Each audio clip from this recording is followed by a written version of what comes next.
Chapter 2307. The onlookers on the silver bridge grew restless when they saw this.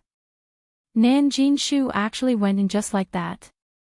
Even Her Eminence can't stay in the Mirage God Ocean for too long.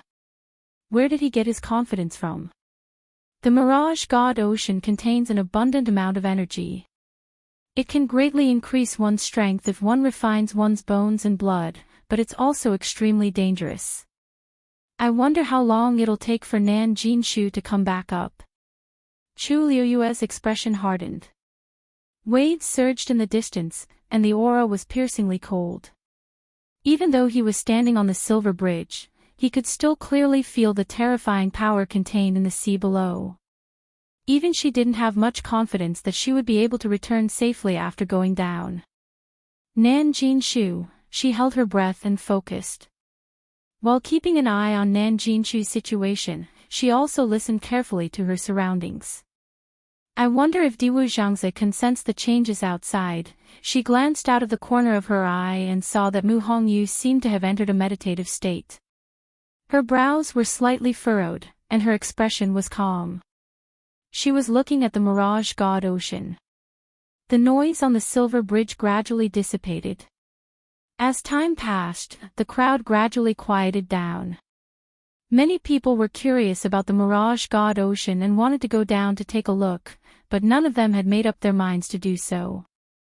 After all, everyone only had one life. Moreover, the seventh divine emissary had made it very clear that once they left the Heaven Gate, they would die regardless of whether they lived or died. When the time came, they wouldn't even have anyone to call for help. Thus, everyone waited in tacit understanding. It wouldn't be too late to make a decision after Nan Jinshu's situation cleared up. After a long while, nothing seemed out of the ordinary. Chu Liyue was a little disappointed and worried. I wonder how Diwu Zhangze is doing. Mu Hongyu, on the other hand, changed her position and looked in another direction. Chu Liyue didn't disturb her. Suddenly, the crowd became restless again. Chu Liyue instinctively turned around and saw two young men walking out of the heavenly gate one after another. These were two completely unfamiliar faces, but Chu Liyue could vaguely guess the other party's identity the moment she saw them.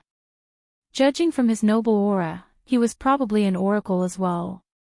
Sure enough, some sharp-eyed people had already recognized the identities of these two people and hurriedly bowed. Greetings, 9th and 10th divine emissaries. Hearing this, the remaining people immediately bowed. Jiulong and Shi Yan only nodded slightly. They didn't say anything and walked down. When he passed by Chu Liyue nodded slightly. Jiulong suddenly stopped in his tracks and turned to look at Chu Liyue. Are you Shang Wanyu? Chu Liyue looked up. The young man's face was filled with curiosity and inquiry. Chu Liyue nodded. Exactly. Jiulong laughed. You're quite capable. This didn't sound like a compliment. Shi Yan glanced over. Jiulong, let's go. The two of them had always had a good relationship, so the way they addressed each other was more casual. Jiulong retracted her gaze and followed Shi Yan. The two of them arrived at the bottom of the silver bridge. Then, with a flash of their figures, they disappeared from the spot. Divine emissaries were all above the god realm, so crossing the illusion god sea wasn't a problem for them. But the question was, where were they going? The two oracles actually left the Heaven Gate. What are they doing? These two rarely show their faces in public, that's right. This is the first time I've seen them after so many years. I didn't expect them to be here. All sorts of discussions broke out. There were also a few people silently sizing up Chu Liyue. What did the 9th divine emissary mean by that? Chu Liyue narrowed her eyes. In truth, she had caused a lot of trouble in the Illusion God Palace recently, so it was normal for the oracles to be curious about her. What she wanted to know more was why these two had gone to the Divine Ruins world. For two oracles to be dispatched at the same time, it must be no small matter. After thinking for a while, she couldn't find any clues, so she temporarily suppressed this thought. Master, Yu Jiu, and Shi Yan went out. I think it has something to do with Nan Jinshu. In the room, Rong Xiu sat behind the table, reading a book in his hand. Hearing Yan Qing's words, he replied with a and flipped a page of the book. Other than that, there was no other reaction.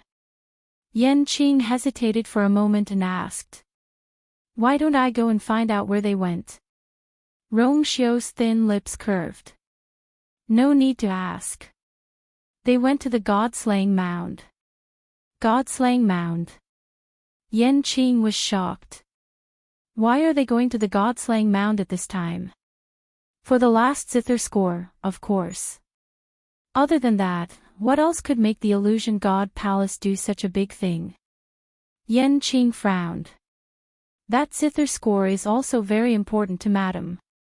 If they find it first, they won't find it. Rong Xiu laughed, put down the book, and looked out the window. It will belong to whoever it belongs to. Yan Qing retreated from the room. He was a little worried at first, but judging from his master's reaction, it seemed that he didn't care too much about it. Wind Element Pill. 1 Platycladus orientalis, 3 Huaimingzi, 1 Golden Sand Vine, Little Hachi's lazy voice came. Yan Qing looked up and saw Little Hachi and Jian Fengqi sitting face to face in the yard. Jian Fengqi was holding a book in his hand, and there was a pile of herbs on the stone table in front of him. Listening to Little Hachi lazily reciting the prescription of the wind element pill, Jian Fengqi's eyes twitched. You really know everything on this list. Little Hachi chuckled and picked a Jinling fruit. Her delicate hands were slender and delicate, as if they were carved out of jade. They seemed to be more crystal clear than the Jinling fruit. She put the Jinling fruit into her mouth, and her voice was a little muffled. I told you before, I've already broken through to the Supreme Doctor level, but you didn't believe me. TSK, this time he learned his lesson. Jian Fengqi suddenly felt a headache coming on. He closed the book in his hand and took a deep breath. There's no way I can survive. Ever since he was deeply hurt by Chu Luiyue, Jian Fengqi silently prepared to work hard, vowing to win back his pride. Thinking that Little Hachi was also a celestial physician, he wanted to compare notes with her. However, Little Hachi rejected him, and the reason was very simple: he was not qualified. With Jian Fengqi's temper, how could he stand this? He immediately asked for a test. However, Little Hachi directly handed over a prescription. Although he hadn't broken through, he could see that the pills on the list were all at the Supreme Doctor level. Then, Little Hachi really did recite it backwards. Young Master Jian, don't talk about Master, even if you compare yourself to me, you're still a little brother. Jian Fengqi put down the book and stood up angrily. Little Hachi smiled and waved her hand generously. This book is for you, no need to thank me. Jian Fengqi turned around, picked up the book, and left angrily. Chapter 2308. Tisk, it's been so many years. Haven't you suffered enough blows yet? Little Hachi smiled leisurely. Your courage is commendable. Jian Fengqi staggered and walked even faster. After a while, his figure disappeared outside the door. Well, it was obvious that he had gone to the Herb Mountain. Little Hachi was in a good mood after dealing a blow to the proud young Master Jian in all aspects. She glanced around and saw Yan Qing. She smiled and said, "Oh, Lord Yan Qing, where are you going?" Her greeting was just a casual greeting. Who would have thought that Yan Qing would take a step forward and walk over to her? When he was 3 steps away from Little 8, he stopped and stood still. His figure was thin and tall. With Little 8 sitting on him and standing on him, he appeared even more oppressive. Jian Fengqi is 27 years old this year. If I remember correctly, he should be older than you, right? Little Hachi was stunned. She was still chewing on the Jinling fruit. When she came to her senses, her eyes curved and she burst out laughing. Lord Yenqing, I was just joking. You don't have to take it seriously. Yenqing pursed his lips slightly. Little Hachi blinked her beautiful eyes. She stood up and moved closer. The distance between the two of them was instantly shortened. Lord Yenqing. Little Hachi's cheeks were still puffed up. When she opened her mouth, a sweet fruity fragrance spread out. It was the taste of the Jinling fruit in her mouth. Yenqing's eyes landed on her moist and plump red lips for a moment. Then, he quietly looked away. Little Hachi did not notice. She smiled and said, "You don't seem very happy." Yenqing's voice was cold. "I've always been like this. I'm not happy or unhappy." Little Hachi snorted in her heart. Everyone had 7 emotions and 6 desires. This Lord Yenqing seemed to be an exception. She turned around and smiled, the smoke swirling around her. If young Master Jian can be my younger brother, then Lord Yenqing can also be my elder brother. You see, your status is much higher than his. Yenqing frowned. Little Hachi tilted her head. Brother Yenqing. The originally light and sweet fragrance seemed to have suddenly become rich and thick, making people a little intoxicated. Her voice had always been soft and gentle, and he had long since gotten used to it.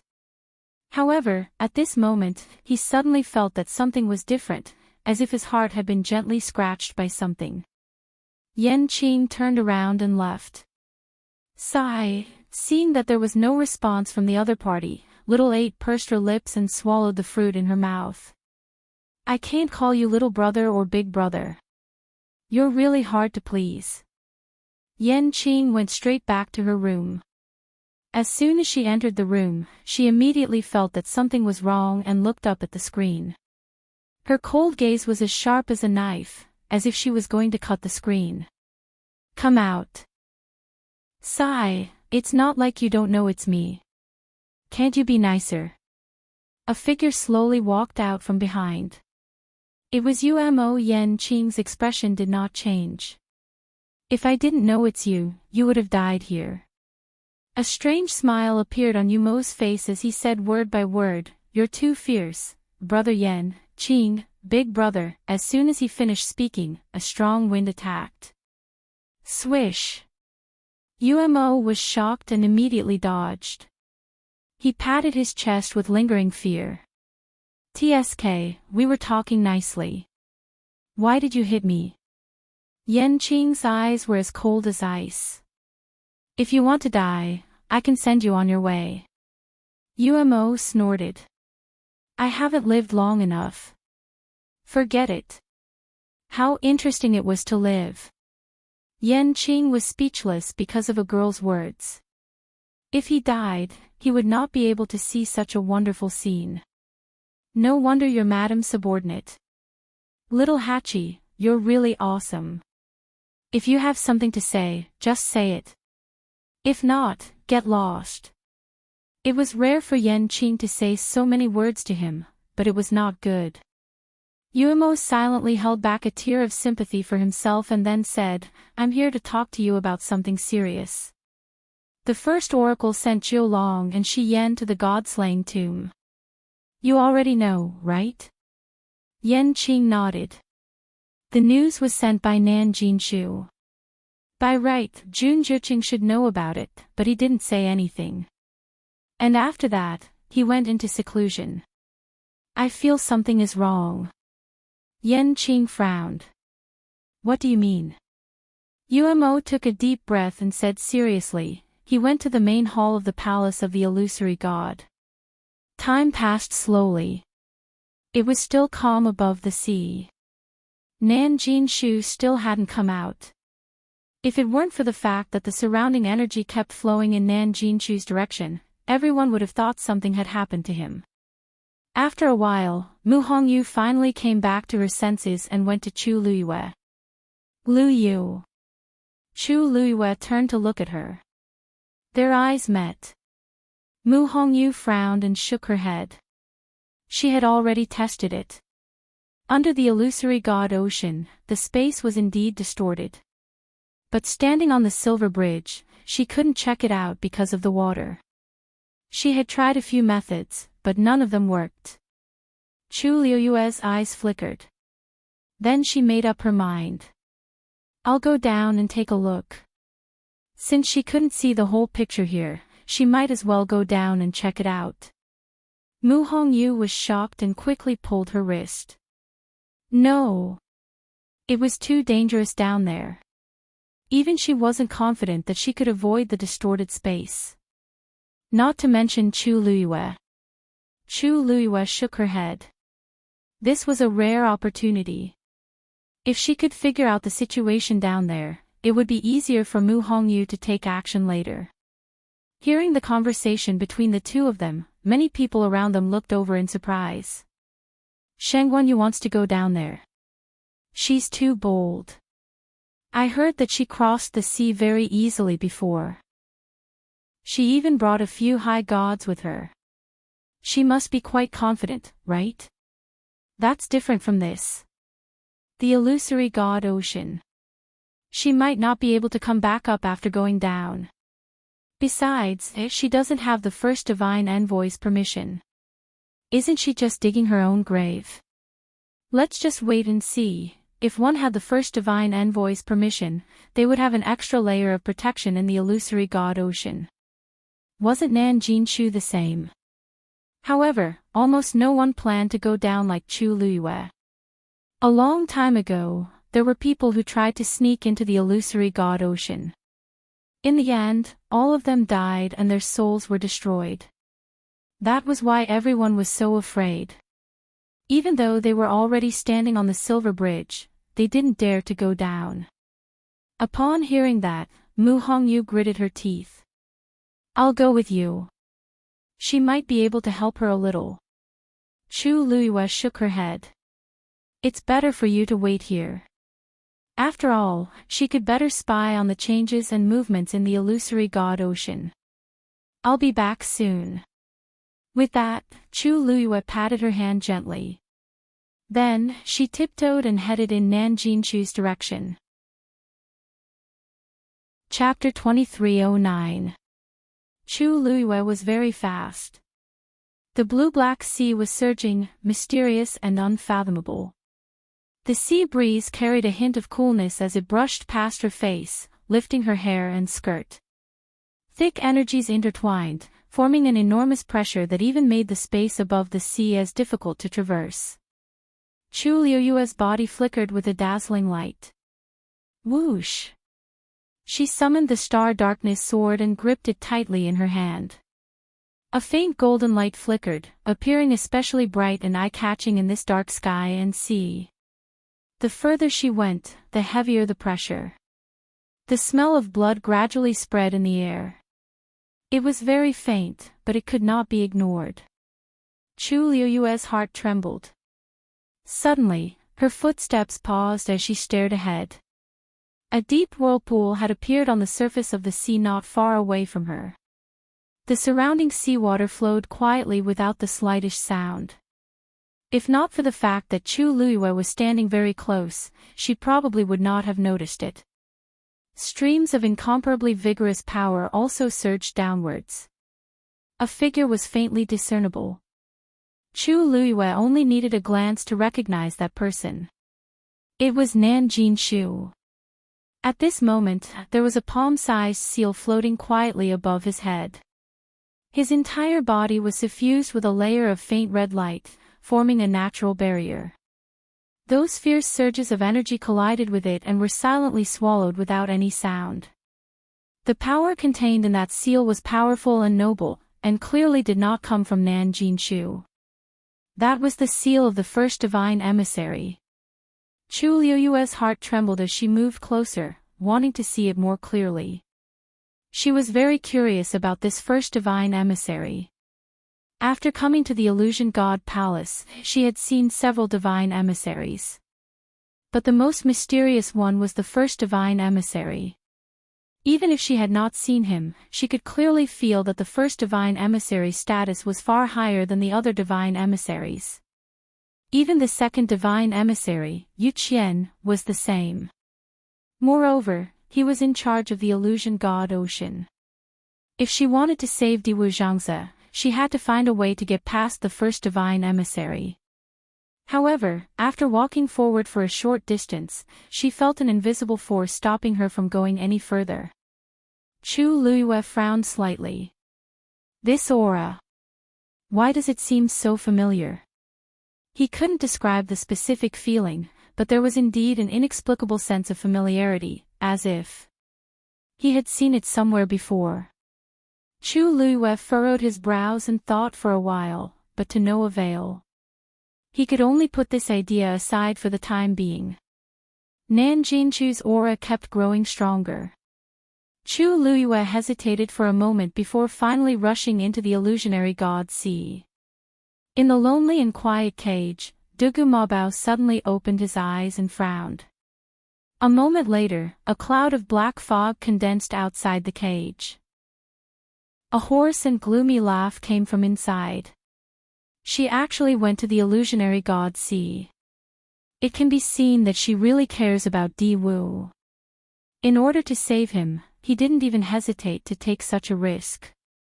TSK, even if Di Wu dies this time, he should be able to rest in peace, right? Even though he was smiling, his tone was filled with hatred as he gnashed his teeth. Diwu Zhangze suddenly betrayed him back then. This debt had yet to be settled. Dugu Mabao's brows gradually relaxed, and he returned to his usual cold and indifferent appearance. Isn't it natural for her to go to the illusionary god sea? Including Herb Mountain, Lightning Pool, Phoenix Cry Mountain, and even the illusionary god palace, where can she not go? Of course, she can't go now. The person opposite him seemed to be infuriated, and his voice became shrill. Don't forget who is in charge of the illusionary god sea now. She's just digging her own grave by going there this time. Dugu Mabao suddenly laughed and mocked. You don't even dare to kill me, let alone her. The person in the black fog suddenly fell silent. After a long while. You're right. I won't take any of your lives now. However, if you think that I can't do anything to you, you're too naive. When Lan Shao reconstructed his divine body, he swallowed a total of 5 golden tianlei, right? Dugu Mabao's heart suddenly sank. Then, he heard the voice say again. The 6th divine envoy needs to reconstruct his divine body now, but unfortunately, the lightning pool has been sealed, so it's been delayed. Although I can't kill Lan Shao, it's easy for me to take the power of the tianlei in his body. Splash! Chu Luiyue rushed into the sea. In an instant, a bone-chilling coldness surrounded him from all directions. It was as if dense steel needles were stabbing him endlessly. It was as if they wanted to pierce through his flesh and bones. Chu Luiyue waved her hand lightly, and a beautiful transparent barrier surrounded her. With this barrier's protection, the bone-chilling coldness lessened significantly. She looked forward. She could see Nan Jinchu's figure more clearly here. The vortex continued to suck in the surrounding energy, and in the end, all of it poured into his head from the top of his head. He closed his eyes, clenched his fists, and frowned. He seemed to be in pain. The power of the seawater was enough to kill a high god on the spot. That was why even Her Eminence had to go through a lot of torture here. This was the result of him being protected by the seal. If Nan Jinshu came here himself, he wouldn't be any better than those high gods. A thin ray of light suddenly appeared in front of Chu Luiyue. The sea water surged, and the ray of light drifted over with the waves. Chu Luiyue suddenly felt a deep sense of unease. She turned around and went to the side. The thread-like light floated past her feet. An extremely thin black spatial crack appeared. Chu Luiyue's pupils contracted. Chapter 23:10. This was no ordinary stream of light. It was the squeezing force produced when different spaces intersected. Chu Luiyue held her breath, her temples throbbing. If she had not dodged in time, she would have. She looked down and saw that stream of light quickly dissipate. However, in the depths of this sea, there were similar streams of light that were faintly discernible. Mu Hongyu had said before that under the illusory God Sea, countless spatial forces intersected, and it was extremely dangerous. Now, it seemed that she was right. If Diwu Zhangze was really trapped down here, Chu Luiyue gritted her teeth. Diwu Zhangze did not have a divine body, and did not have an advantage to begin with. If he went through so much torture, the mastermind purposely separated Diwu Zhangze and Dugu Mabao, and locked him up here alone. Why? At this moment, she suddenly felt a chill on her back. Her heart skipped a beat. Without thinking, she immediately turned around and swung her sword. Piercingly cold sword chi flew out. Pest! There was the faint sound of something being cut apart. A slender stream of light was instantly cut into two.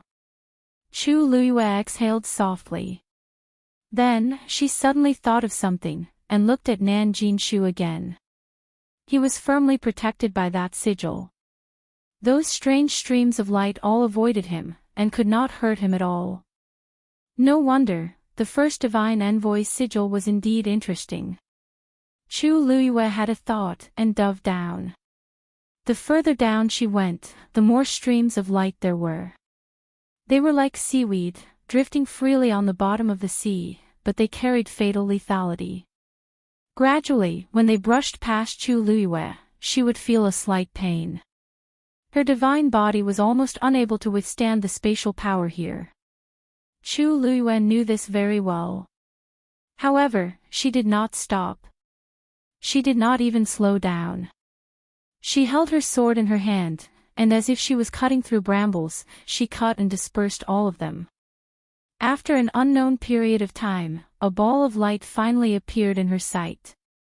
All of the streams of light flew out from this place.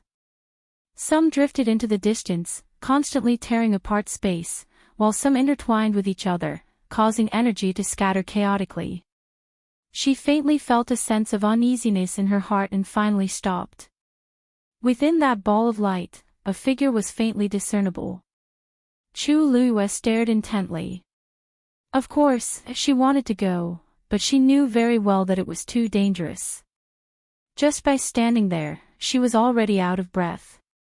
If she were to move forward, suddenly, a strange fluctuation came from the interspatial ring on her finger. Chu Luiyue was stunned and subconsciously looked down.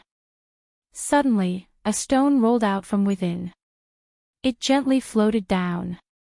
Chu Luiyue immediately stretched out his hand to grab it, but the rock easily dodged and then ran down at an even faster speed.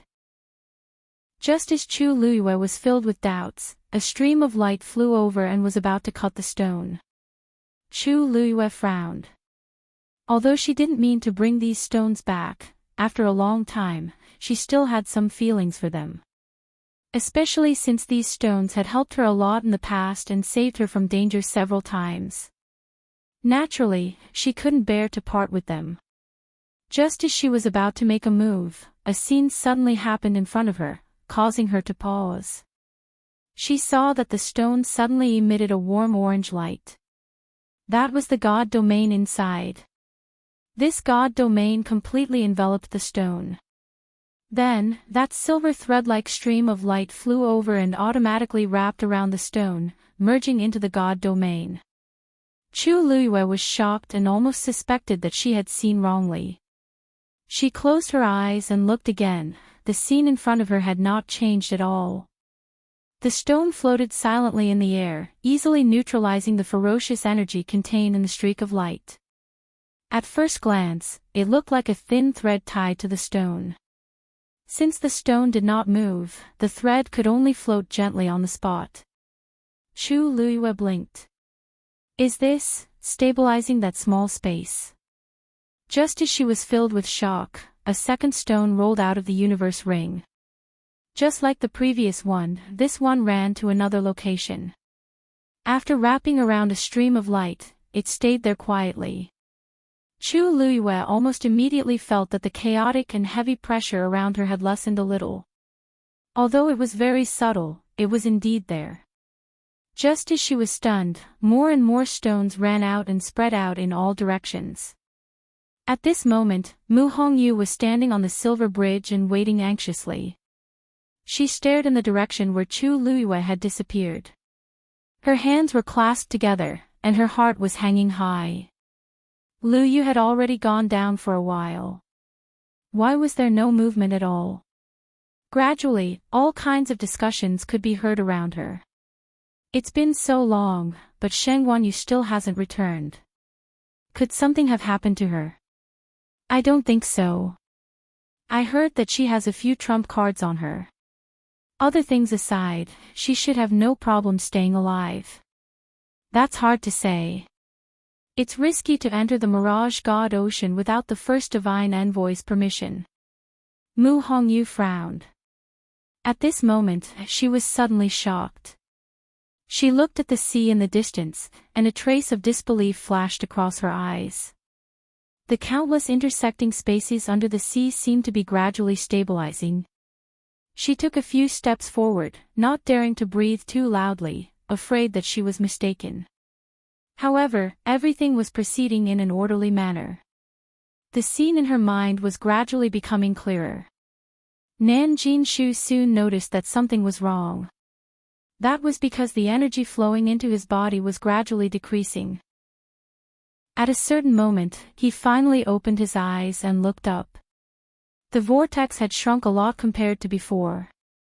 Naturally, the energy contained in it could not be compared to before. How could this be? Nan Jinshu frowned. The energy in the Mirage God Ocean was endless. He was just taking a drop in the ocean to increase his cultivation base. Why was this not working? Soon, he realized that the reason for this was that the energy around him seemed to have dispersed a lot compared to before. Many of them were moving toward the depths of the sea. He took the opportunity to look down. It was fine if he did not look, but when he did, he was immediately horrified. In the depths of the dark sea, balls of light were quietly flickering. They were very close to each other. At a glance, they looked like a pile of gorgeous lights. However, he soon realized that this was not the case. That was because those balls of light were emitting a unique pressure. He was familiar with this feeling. That's a god domain. Nan Jinshu muttered in disbelief. Then, a light suddenly flashed across his mind. Sheng Wanyu. Isn't that her 3,000 god domains? She's here too, and she's even using her god domain to devour the energy in the Mirage God Ocean.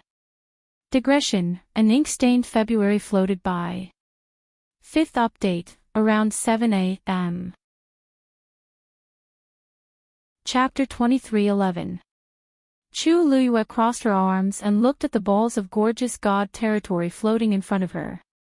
She rubbed her glabella as if she had a headache. It shouldn't have been like this. She just wanted to check out the situation first so that Mu Hongyu could rescue Diwu Zhangzi after she broke through to the Mahayana realm. She didn't expect to cause such a big commotion. She wanted to try to stop them, but she soon realized it was useless. These stones were sometimes obedient and sometimes disobedient. If they really made a scene, she couldn't do anything about it. Then, it became like this. The countless intersecting spaces under the illusionary god ocean were almost all frozen. There was no longer that oppressive aura around. In short, it was very stable. Unfortunately, there was a barrier at the bottom that trapped Diwu Zhangzi. She tried to get closer, but she couldn't. It was also the only area that the 3,000 god territories hadn't touched yet. As for the other places around, Chu Luiyue could even feel the slightest ripple in her surroundings. Sheng Wanyu. Nan Jinshu's voice came from above, sounding flustered and exasperated. Chu Luiyue looked up and waved her hand. Patriarch Nan, what a coincidence. Nan Jinshu's breath was stuck in his chest. Coincidence? Who's so coincidental with you? Why are you here? Nan Jinshu came to Chu Luiyue and questioned her coldly. Chu Luiyue smiled. If Patriarch Nan can be here, why can't I? Nan Jinshu snorted.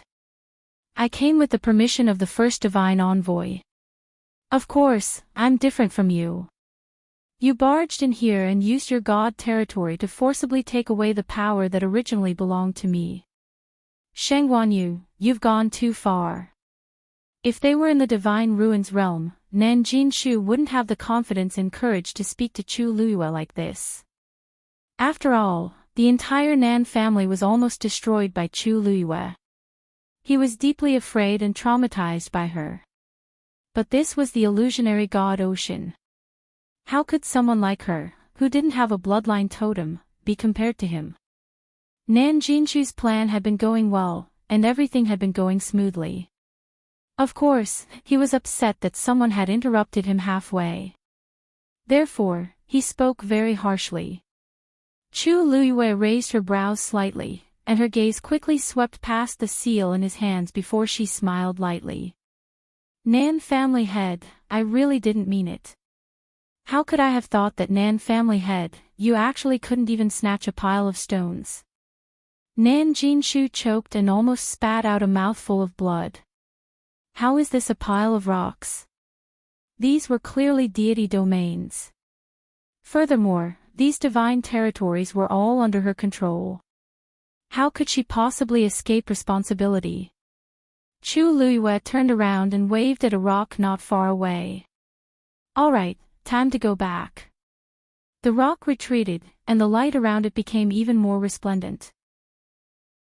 At the same time, it began to devour the surrounding power at an even more astonishing rate.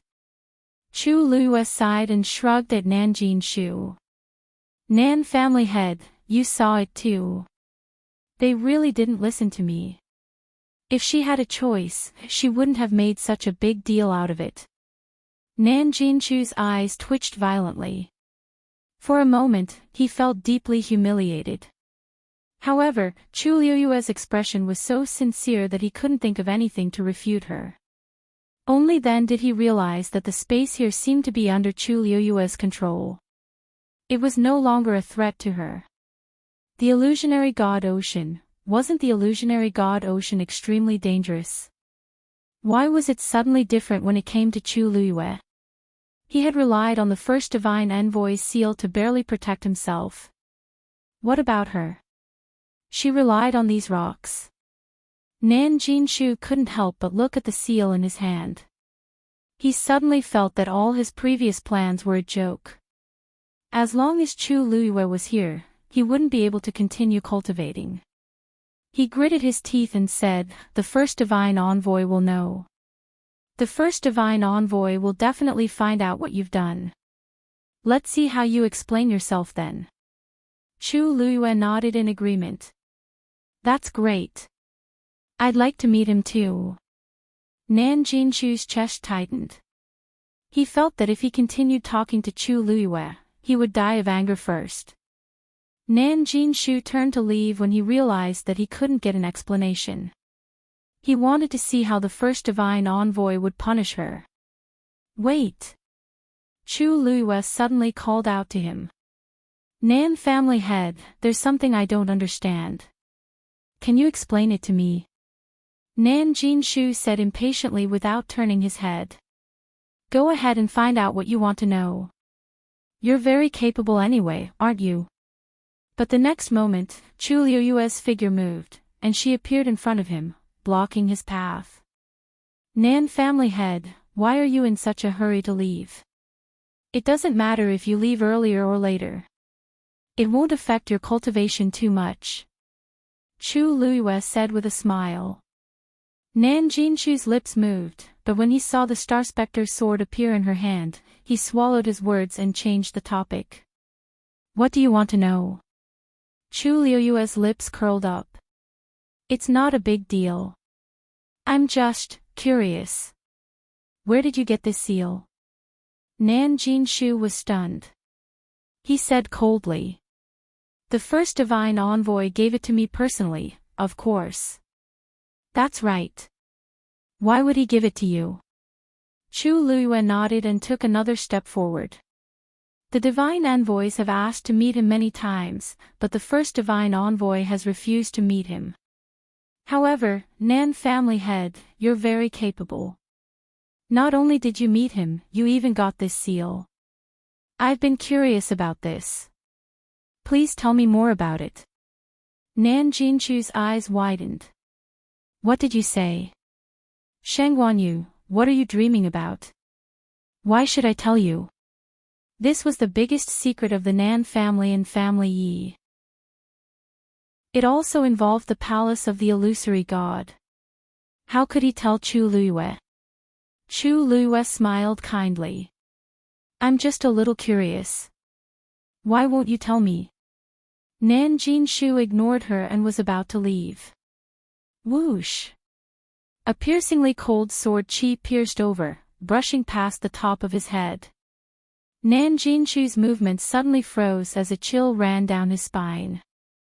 At this moment, he clearly realized that it was extremely easy for Chu Liyue to kill him if she wanted to.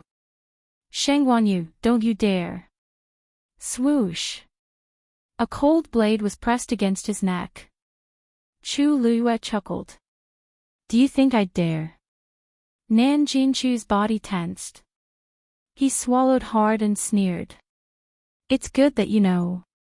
It's related to you anyway. Chu Liyue was stunned. Then, she heard Nan Jinshu say word by word. You have the first two pieces of music scores. You're quite capable. Unfortunately, you won't get the last one no matter what. Chu Liyue was shocked. Nan Jinshu knew where the third piece of music score was. Where is the third one? She asked coldly. Before Nan Jinshu could speak, the seal in his hand suddenly shone brightly. Chapter 23:12. A scarlet light flew out and enveloped Nan Jinshu. A terrifying pressure descended upon him, encircling his entire body and forming a barrier. Clang! A wave of energy repelled Chu Liyue's star darkness sword. Chu Liyue was shocked and quickly retreated. However, the star darkness sword couldn't completely avoid the attack. The sword trembled, almost numbing Chu Liyue's hand. Did the first divine emissary attack? Chu Liyue frowned. He suppressed the surging aura in his chest and looked at Nan Jinshu. Nan Jinshu was overjoyed. First divine emissary. The seal flew out of his hand and floated in the air. An endless amount of pressure and power spread out from it. Chu Liyue narrowed his eyes. The seal contained the first divine emissary's aura. No wonder Nan Jinshu was so confident. First divine emissary. Did you see that? This Sheng Guanyu is extremely bold. Not only did she barge into the illusionary god sea, but she also turned this place upside down. She even forced me to tell her the whereabouts of the third zither score. Nan Jinshu was excited. He felt like he had found a savior and hurriedly told him everything that Chu Liyue had done. She's so bold and arrogant. She doesn't care about you at all. She doesn't respect the illusionary god palace at all. First divine emissary, you must punish her severely as a warning to others. Nan Jinshu couldn't be blamed for being so angry. After all, a sword was pressed against his neck just a moment ago. His life was hanging by a thread. Now that he finally had a chance to counterattack, he naturally wouldn't let it go. He wanted nothing more than to ask the first divine emissary to kill Chu Liyue personally. However, in the next moment, a cold and deep voice rang out from the talisman, causing Nan Jinshu to be stunned. Nan Jinshu, what did you say to her just now? Every word was cold and deep, like an interrogation. His tone was filled with undisguised anger. Nan Jinshu was stunned. What did he say just now? No, he told Chu Luiyue about the third score. His entire body was covered in cold sweat. First messenger, I didn't do it on purpose. Shang Guanyu has been forcing me. This matter was extremely confidential, which was why the first divine emissary was willing to meet him and gave him the qualifications to cultivate in the illusionary god sea. If it was any other day, Nan Jinshu wouldn't have mentioned it so casually. But just now, Chu Liuyue's sword was on his neck. He was angry and scared. In a moment of impulse, he actually blurted it out. He didn't expect the first oracle to know about it. Chu Luiyue narrowed his eyes when he heard the voice. This voice was very unfamiliar, but the tone. It was strangely familiar. He felt like he had heard it somewhere before. Nanjin Shuxing was afraid that he would be punished. He quickly shifted the blame to Chu Luiyue. First divine emissary, if she hadn't forced me, I wouldn't have said these things. Furthermore, the first two pieces of music are indeed with her. She had broken so many taboos. Just this alone should be enough to punish her, right? However, the first divine emissary didn't seem to listen to Nan Jinshu. Both of you, leave the illusionary god's sea immediately. From now on, you are not allowed to come back. Nan Jinshu was stunned. First divine emissary, what do you mean? He didn't mind. He had made a mistake and should be punished. But, what about Chu Luiyue?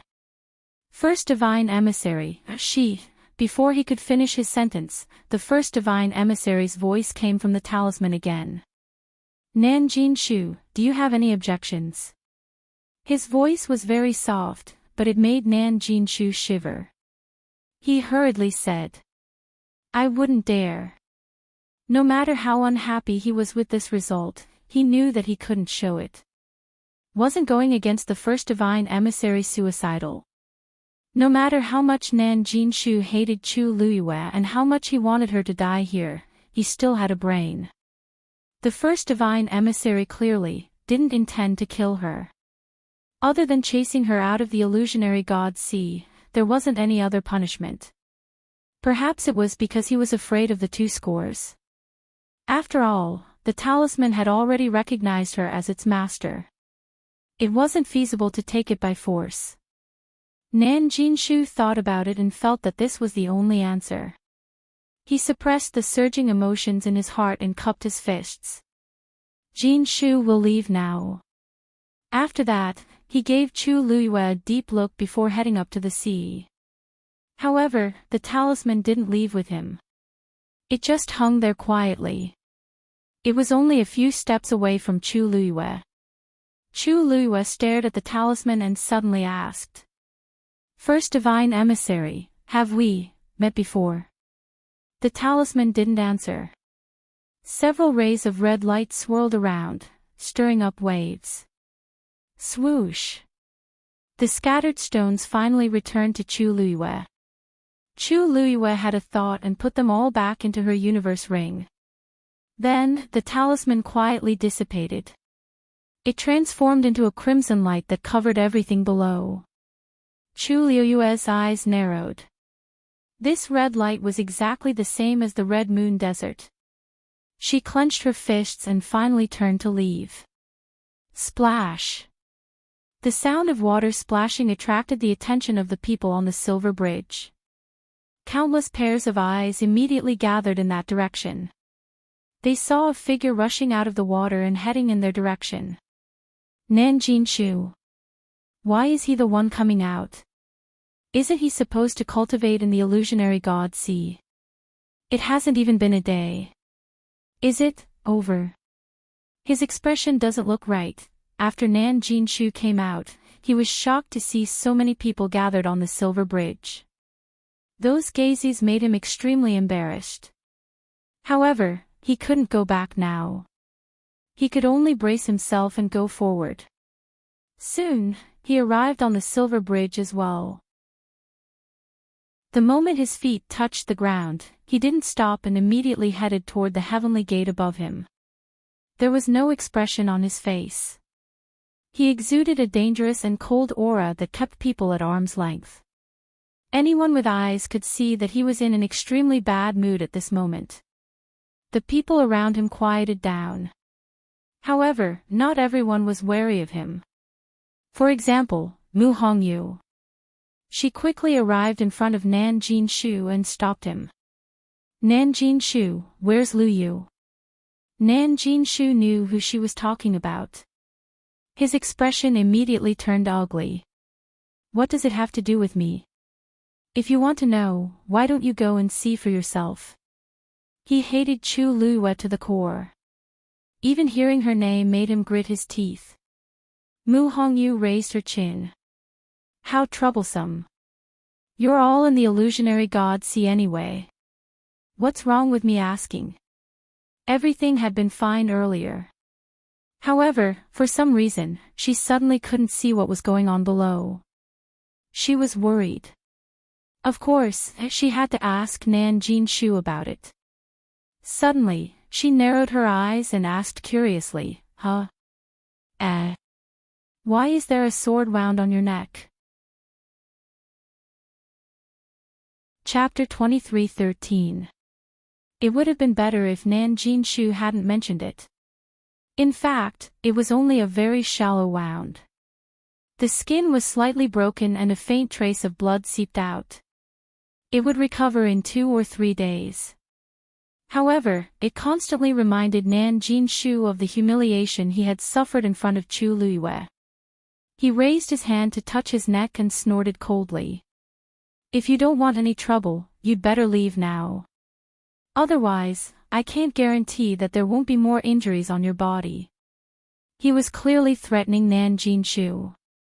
He couldn't defeat Chu Luyue, but it wouldn't be a problem for him to deal with Mu Hongyu, who was only a high god. However, Mu Hongyu didn't care at all. Mu Hongyu blinked when she saw the man's angry expression. Patriarch Nan, why are you so angry? Could it be that Lu Yu is the one who gave you this injury? You! Nan Jinshu was even more furious. He waved his hand and formed a sharp blade with his divine power. It went straight for Mu Hongyu. The two of them were only a step away from each other. Even an honorable god of the same level might not be able to dodge his sudden attack in time, let alone a high god. Swish! The sharp blade pierced through Mu Hongyu's chest. The crowd exclaimed. However, the next moment, they saw that Mu Hongyu had disappeared. That was clearly just her afterimage. Nan Jinshu's heart had just been filled with joy when he saw this scene and was taken aback.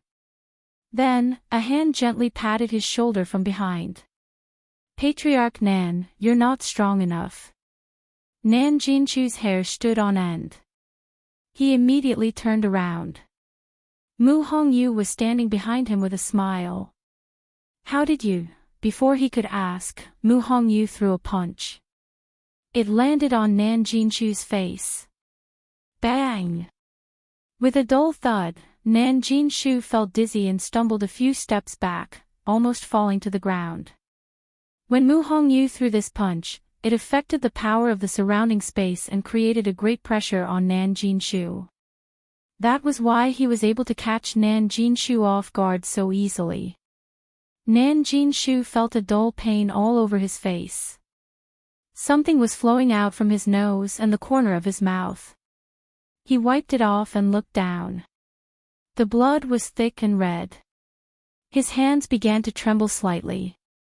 The surrounding onlookers revealed strange expressions when they saw this. What was going on? Wasn't Mu Hongyu a high deity? After exchanging blows with Nan Jinshu, not only was he not injured, but he even managed to beat Nan Jinshu to such a state. Mu Hongyu clicked her tongue and shook her head. Nan family head, you don't seem to be in a good condition. Why do you have to force yourself? I'm just asking you a question. Can't you just answer me honestly? Now, you've added new wounds to your old wounds. Look, what do you want? Nan Jinshu was about to explode from anger. Mu Hongyu. Mu Hongyu touched her ear. Hey, I'm listening. You've, at this moment, another figure dashed out of the illusionary god ocean. Shengguan Yu is out. Someone in the crowd exclaimed. Mu Hongyu quickly turned around. When she saw that it was Chu Luyue, she heaved a sigh of relief and waved happily. Lu Yu. Chu Luyue was also very fast. He arrived at the silver bridge in the blink of an eye. Mu Hongyu hurried forward and looked Chu Luyue up and down. Lu Yu, are you all right? Just now, a mysterious and powerful force had suddenly appeared and blocked her perception, causing her to be quite worried. When she saw that Nan Jinshu had returned first and was injured, she was even more worried about what had happened below. Chu Luyue smiled. I'm fine. Mu Hongyu heaved a sigh of relief after confirming that she was really not injured. That's good, that's good. Chu Luyue looked up and saw Nan Jinshu covering his nose with blood all over his face. He raised his eyebrows in surprise. What happened to the Nan family master? He had only arrived a little earlier than her. Why was he injured again? Mu Hongyu coughed. I asked him about your situation just now. Not only did he refuse to tell me, but he even wanted to hit me. I had no choice but to retaliate. She sounded quite aggrieved. Everyone was speechless. Nan Jinshu's forehead twitched. This Mu Hongyu was really good at distorting the truth. Upon hearing this, Chu Luyue's expression turned cold. Nan Jinshu, did you attack Hongyu just now? Nan Jinshu could not deny it. He gritted his teeth and said, so what if I did? But she's not. Before he could say the word injured, Chu Luyue quickly went forward and harshly kicked Nan Jinshu's chest. Nan Jinshu instinctively wanted to block it. However, he was not as fast as Chu Luyue. There was a flash of light. Chu Luyue kicked Nan Jinshu with his long legs and accurately hit him. Bam! Nan Jinshu did not even have time to set up a barrier before he was sent flying. Everyone hurriedly moved aside. Nan Jinshu fell onto the silver bridge with a loud thud. Pfft! He spat out a mouthful of blood. His face was pale. When Chu Luyue attacked, she specially summoned her divine body. Hence, this attack almost took half of Nan Jinshu's life. Everyone retreated further when they saw that. Chu Luyue did not hold back. If they continued to fight, it would not be good for them to bleed. No one was worried about Nan Jinshu's condition. On one hand, most of the cultivators in the illusionary god palace were focused on cultivation. Most of them were not close to each other. On the other hand, Nan Jinshu had entered the illusionary god palace immediately after he arrived. He did not have much contact with them, let alone anything else. I didn't attack you just now because you're the first divine envoy. However, that doesn't mean I'm a pushover. Chu Luyue dusted his clothes and said mildly. Everyone was shocked when they heard that. The first divine envoy. What happened down there that involved the first divine envoy? Next time, before you attack, please consider whether you have the ability to do so. Otherwise, if you fail and get beaten up, where will you hide your face in the future? Nan Jinshu was so angry that he could not speak. He spat out a few more mouthfuls of blood. He was already weaker than Chu Luyue. Now that he was beaten up by Chu Luyue and Mu Hongyu, he was even more miserable. Many people looked at each other and secretly exchanged glances. Chu Luyue's words were really interesting. Nan Jinshu had entered the illusionary god palace immediately, met the first divine envoy, and obtained permission to cultivate in the illusionary god ocean. Everyone thought that the first divine envoy would take good care of him. However, why did Chu Luyue not seem to be worried about causing trouble for himself after beating up Nan Jinshu? Chapter 23:14. Chu Luiyue then turned to Mu Hongyu. Hongyu, let's go back. Mu Hongyu immediately replied, okay. Then, the two of them really went straight to the divine gate. Mu Hongyu even wrinkled her nose at Nan Jinshu when they walked past him. So that's all there is to a supreme god powerhouse. Although she was only a supreme god now, she had broken through to the initial realization realm. Her combat power was on par with a supreme god powerhouse. Nan Jinshu choked. His vision turned black, he almost fainted from anger. However, the two of them couldn't be bothered with him. They went straight to the divine gate and stepped through it. Their figures quickly disappeared behind the flickering barrier, leaving behind a group of dumbfounded people standing in the same place. They really went back. Just like that. Speaking of which, Shangguanyu stayed in the illusionary god ocean for a few hours. How did she come out unscathed? That's not all. She even beat Nan Jinshu up. The first messenger is in charge of the illusionary god ocean. Logically speaking, he should know what happened here, right? Why didn't he punish Shangguanyu? The weird thing is, I thought Nan Jinshu really had the first messenger as his backer.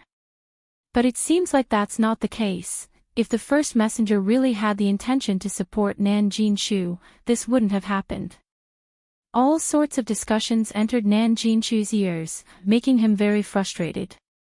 Of course, he wanted to know why this was happening.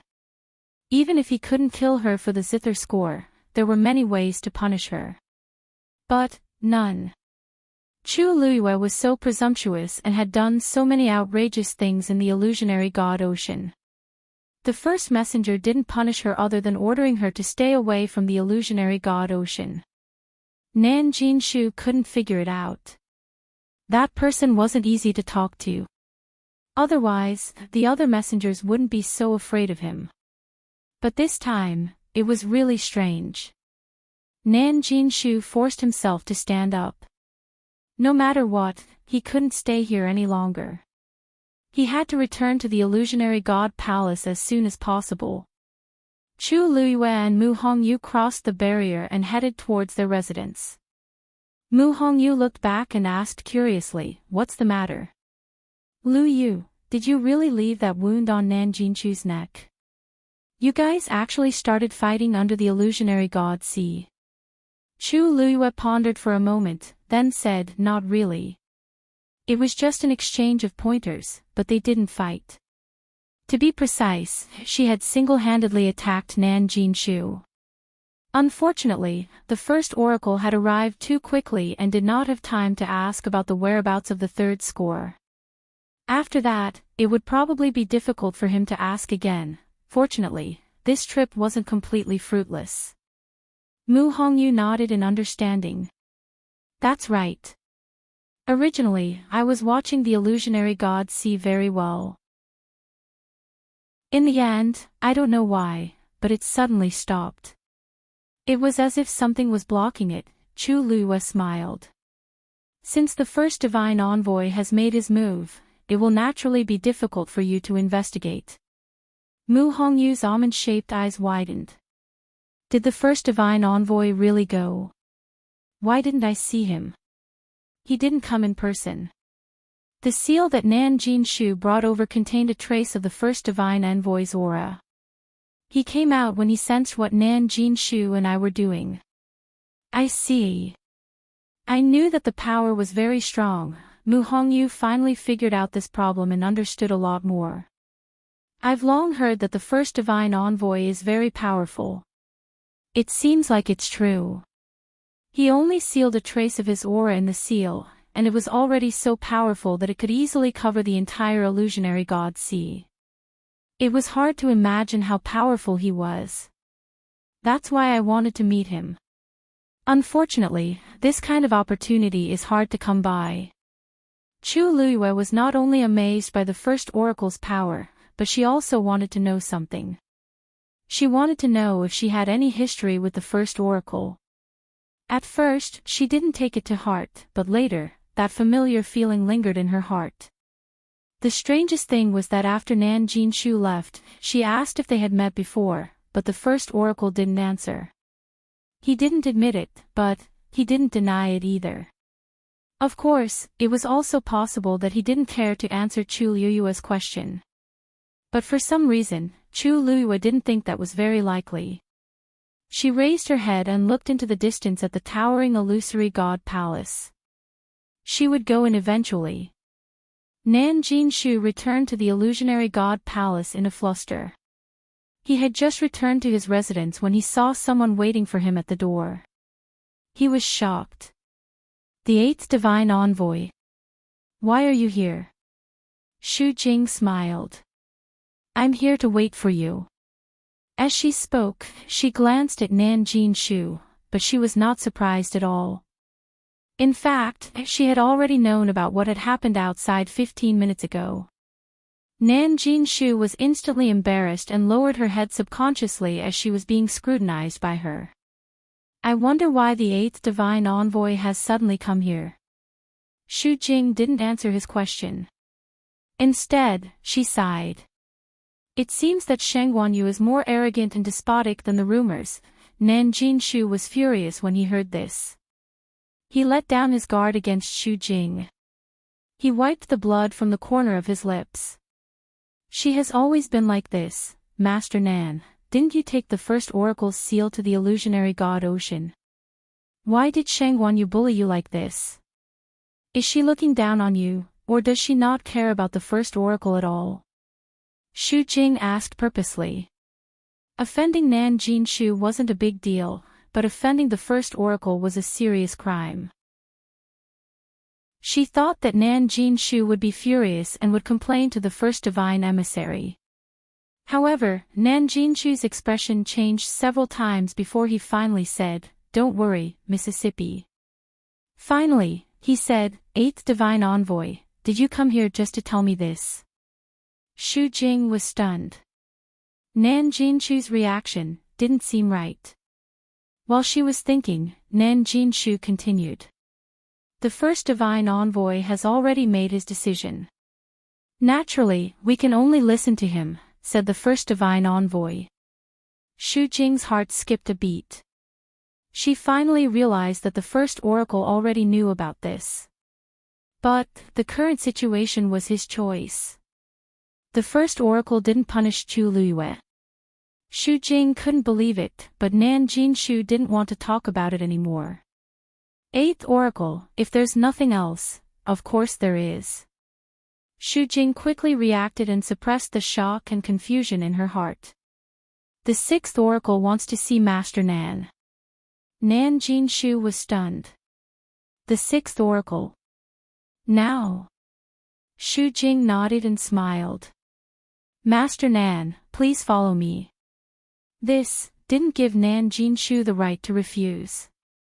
Digression, 6 p.m. Chapter 23:15.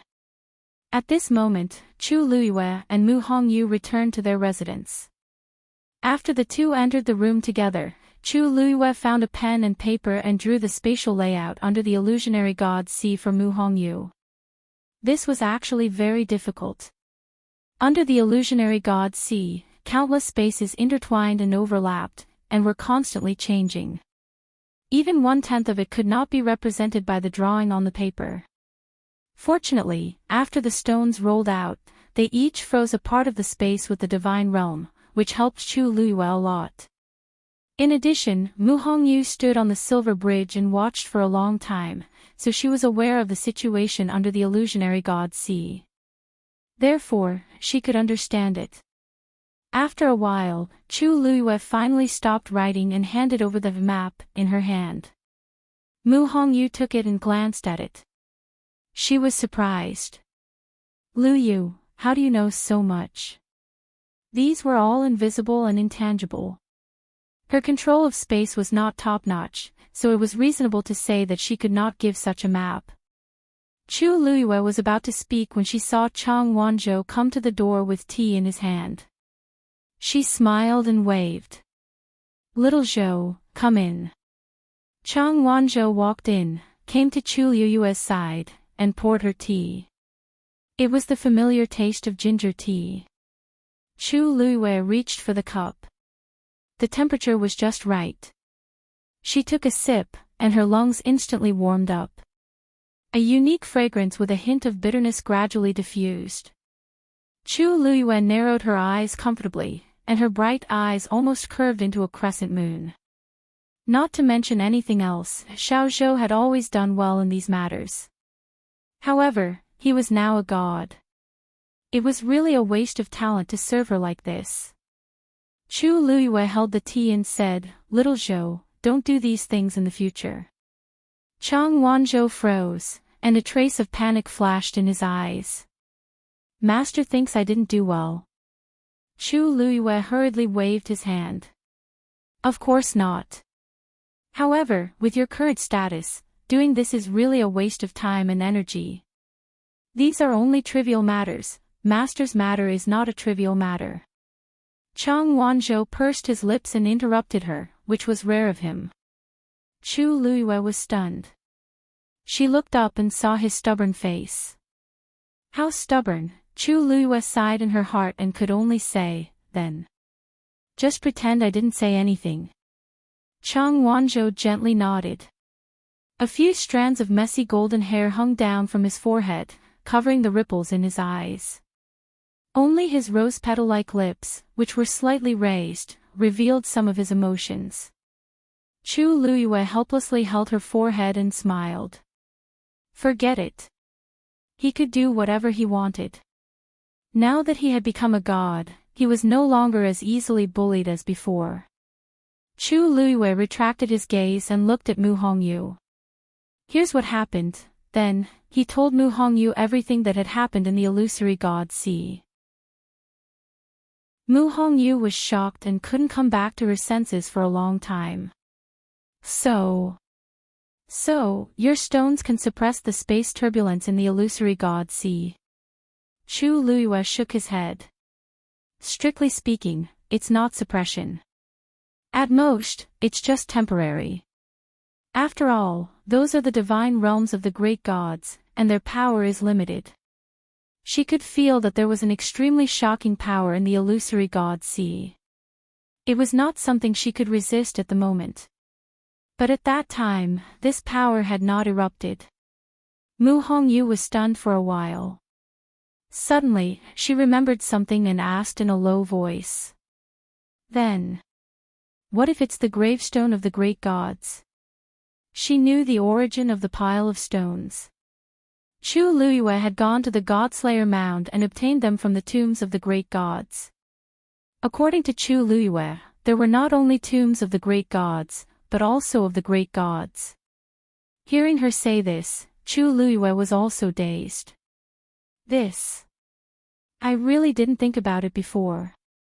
When she went to the Godslayer mound, her strength was limited, so she only stayed in the tombs of the great gods for a while.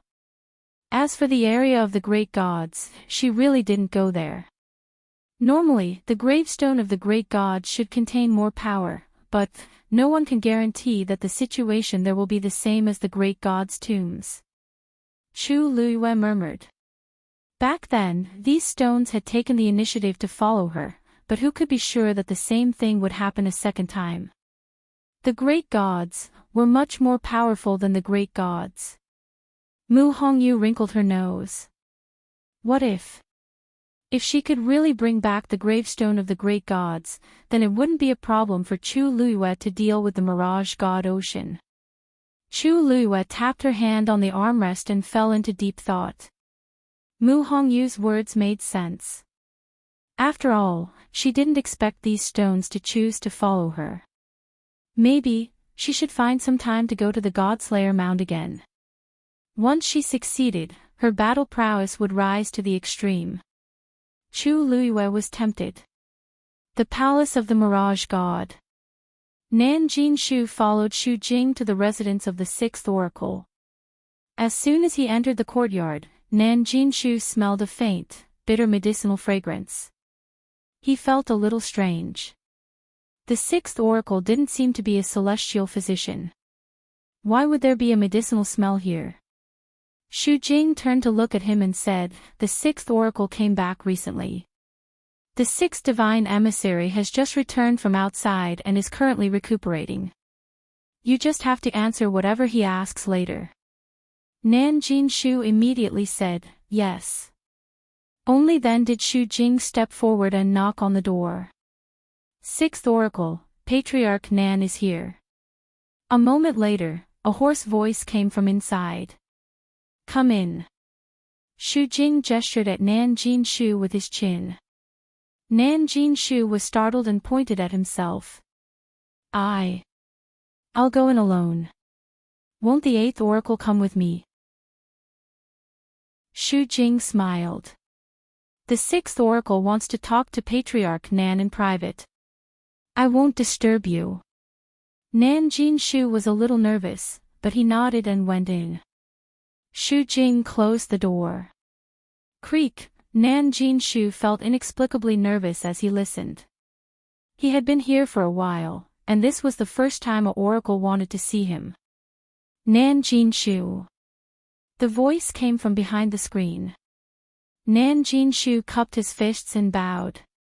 "Greetings, sixth oracle. Are you sure the third music score is in the God-slaying tomb?" Nan Jinshu was stunned. At first, he found it strange that the sixth divine emissary knew about this. However, after thinking about it, he realized that the first divine emissary had already sent someone to investigate. He nodded. "Yes. Did you tell Sheng Wanyu about this?" "Of course not." Nan Jinshu said hurriedly. "This is a serious matter. How would I dare to tell her about it?" "That's good. As long as you know what you're doing. Besides, I heard that she went to the illusionary god Ocean without permission." "Yes. This woman is very daring. Did the first oracle know about this?" Chapter 23:16. Nan Jinshu paused and said hesitantly. "This counts, but it doesn't. At that time, I brought the seal of the first divine envoy to the illusionary god Sea. When I clashed with Sheng Wanyu, the aura of the first divine envoy gushed out from the seal and chased us out of the illusionary god Sea. The first oracle didn't show up." "No." Nan Jinshu was puzzled. "The first oracle is in charge of the illusionary god Sea. Even if he doesn't show up personally, he can easily find out everything that happens in the illusionary god Sea. Besides, such a small matter shouldn't require the first oracle to make a move, right? Actually, this matter might be a big deal to him and Chu Luiyue, but it was definitely nothing to the first oracle. The illusionary god Sea was boundless and vast. At most, the two of them were just messing around. Why would the first oracle make a special trip for this matter? Just the seal alone was enough to solve the problem. When you went to meet the first oracle, did you see him in person?" the sixth oracle suddenly asked. Nan Jinshu hesitated. No. Outsiders thought that he had entered the courtyard and must have seen the first oracle. But in reality, he had just stood outside the door and said a few words. He didn't even see that person's shadow. He didn't dare to hide anything in front of the sixth oracle. As expected. The sixth oracle murmured as if he had expected this, but he also seemed a little unwilling. Nan Jinshu almost thought that he was hallucinating. Why did it sound like the sixth oracle wanted the first oracle to appear personally? And he seemed to have expected that the first oracle wouldn't meet him. "You said that the first oracle came out to stop the two of you as soon as the conflict broke out." "Yes." Nan Jinshu described the situation at that time. Of course, he added some details, but he didn't know that Mo Shiqian was completely uninterested behind the screen. What he wanted to know was the first oracle's attitude towards Chu Luiyue. What kind of place is the illusionary god Sea? In the past 10,000 years, 90% of the cultivators who trespassed there died and were buried at the bottom of the sea. As for the remaining 10%, even if they were lucky enough to escape, they would inevitably be severely punished. Even if they didn't die, they would be half dead. However, when it comes to her, it's different. He sneered coldly with a hint of mockery. Nan Jinshu felt a little uncomfortable when he heard this voice. But at this time, he didn't have time to think about this. His focus was the same as the 6 divine envoys. 6 divine envoy, do you also find this matter strange? I originally thought that the first god's emissary wouldn't let Shangguan Yu off the hook so easily, but who would have thought that he wouldn't be punished at all? What do you think the first oracle is thinking? Humph. The thoughts of the first divine envoy are not something that we can guess. This, Nan Jinshu frowned. He could hear that the 6 divine emissaries seemed to be very concerned about this matter, but perhaps because he was afraid, he did not continue to speak. All right, you can go back. Nan Jinshu was at a loss when the 6 divine emissaries suddenly asked him to leave. Was he letting him go just like that? Could it be that the 6th emissary had asked him to come here just to ask about this? But, the 6th divine envoy, get out. That voice carried an unquestionable pressure. Nan Jinshu's heart skipped a beat. He didn't dare to ask any more questions and quickly retreated. Mu Hongyu left with the map that Chu Luiyue had drawn. She still needed to go back and take a closer look at the situation below the illusionary god ocean. Also, she had to break through to the Mahayana realm as soon as possible. After Mu Hongyu left, Chu Luiyue asked Xiao Zhou to leave as well. She sat alone in her room to think. Now, there were a lot of things that she needed to solve. She hadn't finished her star path yet. This was the fastest and most suitable way for her to enter the illusionary god palace openly. Su Li had been in the illusionary god palace for a while and would carefully investigate the situation from time to time. But after all, she was under the watchful eyes of the god's emissaries. There were many things that Su Li did not dare to go overboard with, so the information that she could find was limited. Until now, there were still no clues as to the whereabouts of Dugu Maobao and Lan Xiao. Chu Luiyue could basically conclude that the two of them were trapped in an extremely secretive location in the illusionary god palace. It would be impossible to rely on Su Li alone to find them. She still had to go in. At the same time, the 3rd Guqin score was also very important to her. She had to think of a way to get information from Nan Jinshu. If she guessed correctly, the 3rd Guqin score was still in the Divine Ruins world. And the 2 gods' emissaries, Jiulong and Shi Yan, who had left earlier, were probably looking for the last Guqin score. Unfortunately, the 2 of them had already disappeared without a trace, leaving no clues behind. And Diwu Zhangzi, who was trapped in the illusionary god ocean, what kind of person was the first god's emissary? A low and pleasant voice sounded. Chu Luiyue turned around and saw Rong Xiu walking in. He came in front of Chu Luiyue. Seeing her frown, he reached out and smoothed her brows. What are you thinking about? Why are you so tired? Chu Luiyue held his hand and rubbed her face against the back of his hand. It's still those. Rong Xiu smiled and hugged her. He leaned over and kissed her hair. Tell me about it. Miss Shangguan. I have something to do. Xiao, who had just walked to the door, was originally smiling. But when he saw the cold and noble figure hugging Chu Luiyue in the room, he was shocked and stunned. Why was she here? Chapter 23:17. The most important thing was that he seemed to have come at the wrong time. When the 2 people in the room heard the voice, they both looked outside the door. Rong Xiu raised his eyebrows slightly. This is... Ming's heart trembled violently. He originally wanted to run away, but it was obviously too late now. If he wanted to go in, he really couldn't move his legs. Chu Luiyue raised the corners of his lips slightly. Lord Ming, why are you here? Please come in. he didn't dare to disobey Madame's orders. Silently holding his breath, he walked stiffly and braced himself to enter the house. Chu Luiyue stood up. Rong Xiao, let me introduce you. This is Lord Ming of Zhenbao Pavilion. He usually treats me very well and has helped me a lot before. Rong Xiao's thin scarlet lips curled into a smile. I see. Lord Ming, I've heard a lot about you. Ming Shu's legs went soft. He barely restrained his urge to kneel down and bow. He forced a smile. You flatter me. I've heard a lot about you too. Ha ha ha. Rong Xiao laughed. Since Lord Ming has taken good care of you, as her husband, I naturally have to thank you properly. Ming Shu repeatedly said that he didn't dare. But, it's just a small matter. It's not worth mentioning. At this moment, he was extremely grateful to the second master. If it weren't for that person's reminder, he wouldn't know when he had offended Madame. How could he stand in front of this person and talk to him like this? Chu Luiyue raised his hand.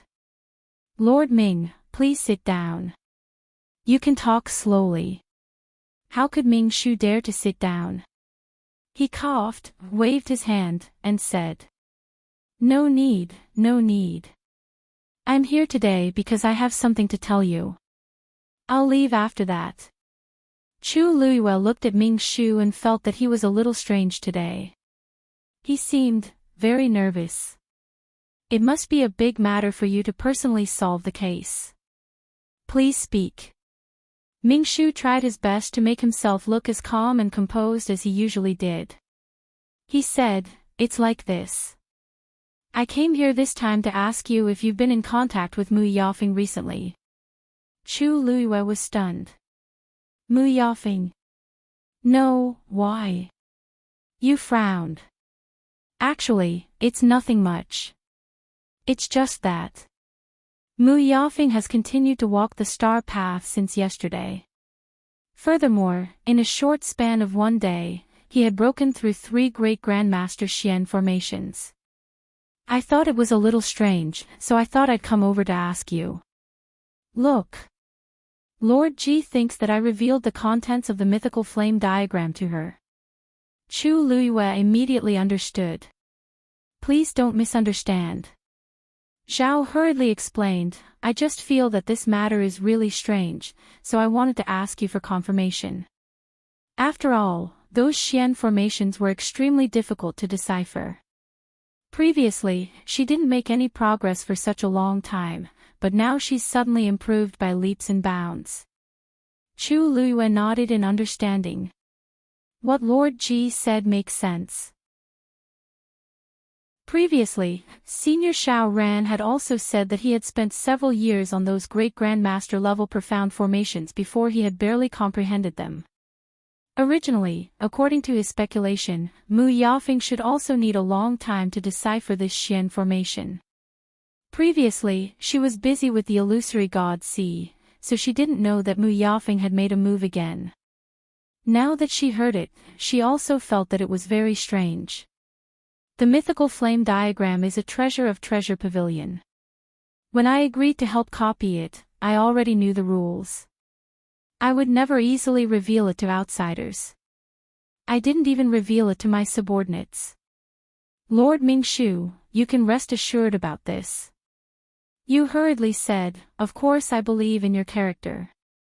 I have no intention of doubting you. Heavens! He was really just curious, so he came over to ask. Who knew that he would bump into this person? Wasn't this suspecting that there was something wrong with Madame? Even if he was given 10 more guts, he wouldn't dare to do this. If he had known that this person was here, he would never have stepped into this courtyard. Chu Luiyue smiled. I know that Lord Yu has no ill intentions. Actually, it's not just you. I also feel that it's a little strange. Mu Yafeng's talent is not bad, but with her own strength, it is indeed impossible for her to decipher 3 Grandmaster Xian formations in such a short time. Chu Luiyue's words were tactful. In fact, it should be said that it was absolutely impossible. If she had this ability, she wouldn't have dragged her feet on the star passage for so many years. In the eyes of many people in the illusory god palace, Mu Yafeng was already a rare genius. But in Chu Liuyue's opinion, but it was fine. Ming Shu heaved a sigh of relief and said, not only that. She hasn't finished yet. She's still on the star passage. When I came here just now, I passed by and took a few glances. There was a bit of an irresistible force. Chu Liyue was a little surprised. You mean, she plans to directly finish the star passage and enter the illusory god palace? Ming Shu paused. It's hard to say, but if her performance is still like this, then, it might really work. Chu Liyue frowned slightly. In fact, she didn't care much about Mu Yafeng. But this matter was really strange. Otherwise, she wouldn't have made a special trip. I'm here today mainly to talk about this matter. It's up to you how you think. Ming Shu said.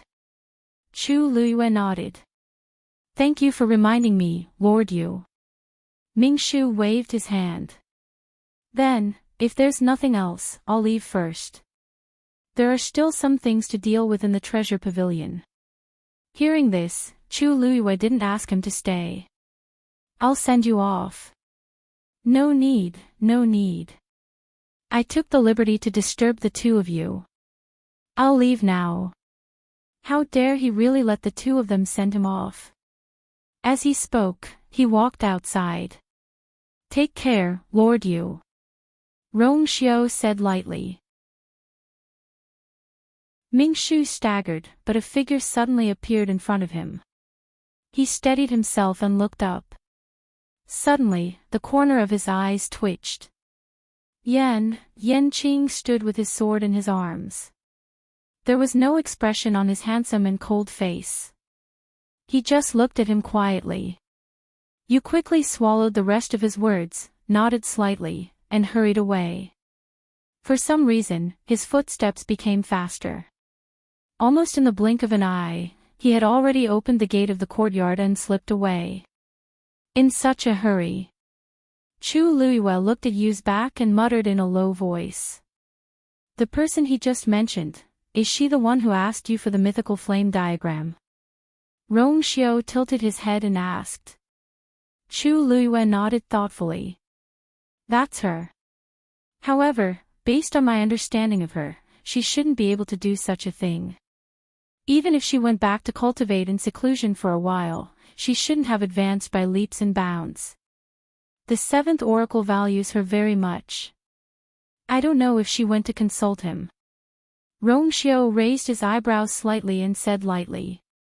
The seventh oracle really doesn't have good taste.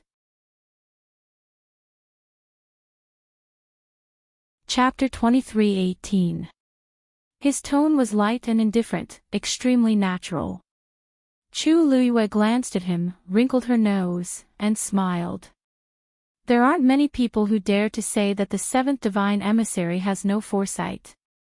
The divine emissaries had a very high status in the illusory god palace. Many people would be extra careful when talking about them, let alone such a straightforward judgment. Rong Xiao bent his finger and lightly scratched her nose. Am I wrong? He's a Xian master himself. It's impossible that he can't see my Yu's talent. Chu Liyue shrugged and sighed. Isn't it because you don't have a bloodline totem?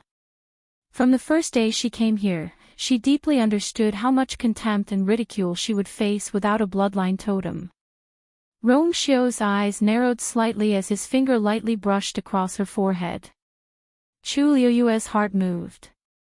She leaned closer and whispered. Rong Xiao, the infinite divine dial, can only test people with bloodline power. Rong Xiao looked at her. After a moment, he said, of course. Bang! A stream of light flew up and quickly bloomed into an extremely brilliant Xian formation.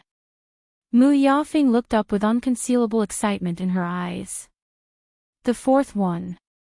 This was already the fourth Xian formation she had cracked in a row on the Star Road this time. And it only took her less than 2 days. Not far behind her, many people were watching. Seeing that she had successfully cracked another Xian formation, the crowd instantly became restless. What's wrong with Mu Yafeng? Why did she suddenly become so powerful? The further she goes, the more complicated the Xian formation is.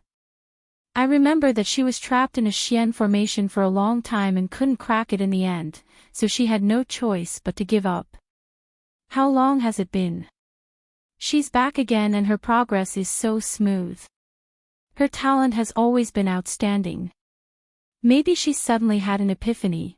If this continues, she can really comprehend all the Xian formations and officially enter the illusory god palace, right? I thought it would be Shengguanyu, haha. What a joke. Shengguanyu is very powerful, but she doesn't have a bloodline totem. It won't be her turn, right? That's true, but other than that, she's really powerful. Didn't you guys hear that she went to the illusory god ocean and came back safe and sound? She even beat Nan Jinshu. If she didn't have the confidence, would she dare to do that? Mu Yafeng was in a good mood when she heard the envy and admiration of the people in front of her.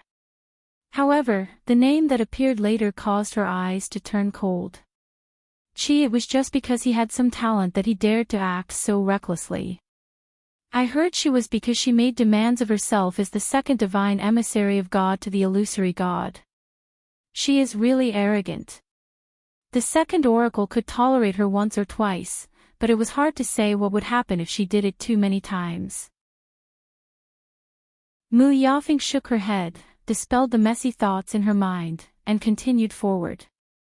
This time, no matter what, she had to complete the star path and enter the illusory god palace.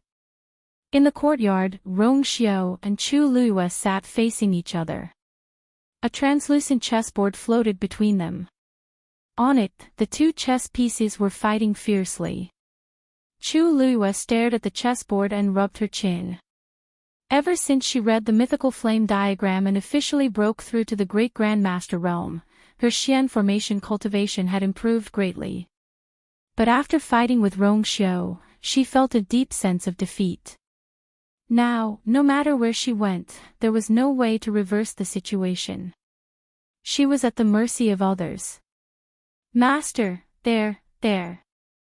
Go there. An anxious voice came from behind her. Chu Luiyue looked back helplessly. Little Hachi, how many times have I told you not to speak while watching the game? Can't you just paint your nails in peace? Little Hachi pursed her red lips and waved her hand. How can I be at ease when Master can't win? Look, it's all messed up. Chu Luiyue. Are you complaining that your master is not good enough? Little Hachi narrowed her eyes and quickly smiled. Of course not. I'm doing this for your own good. Look, you've played with His Highness for so many years, but you've only won a few times. Chu Luiyue, I remember this clearly. I really don't need you to remind me. She raised her chin. You want me to go there? Little Hachi's eyes lit up. Yes. Then watch carefully. Swoosh. Chu Luiyue flicked her finger, and a piece condensed from divine power flew out and landed on the spot Little Hachi pointed out. Rong Xiao's eyes were calm as he placed a piece. It was as if a sword had slashed down and completely sealed Chu Luiyue's last path. Chu Luiyue spread her hands. Did you see it clearly? If we do as you say, it will only make your master die faster. Little Hachi shrank her neck guiltily.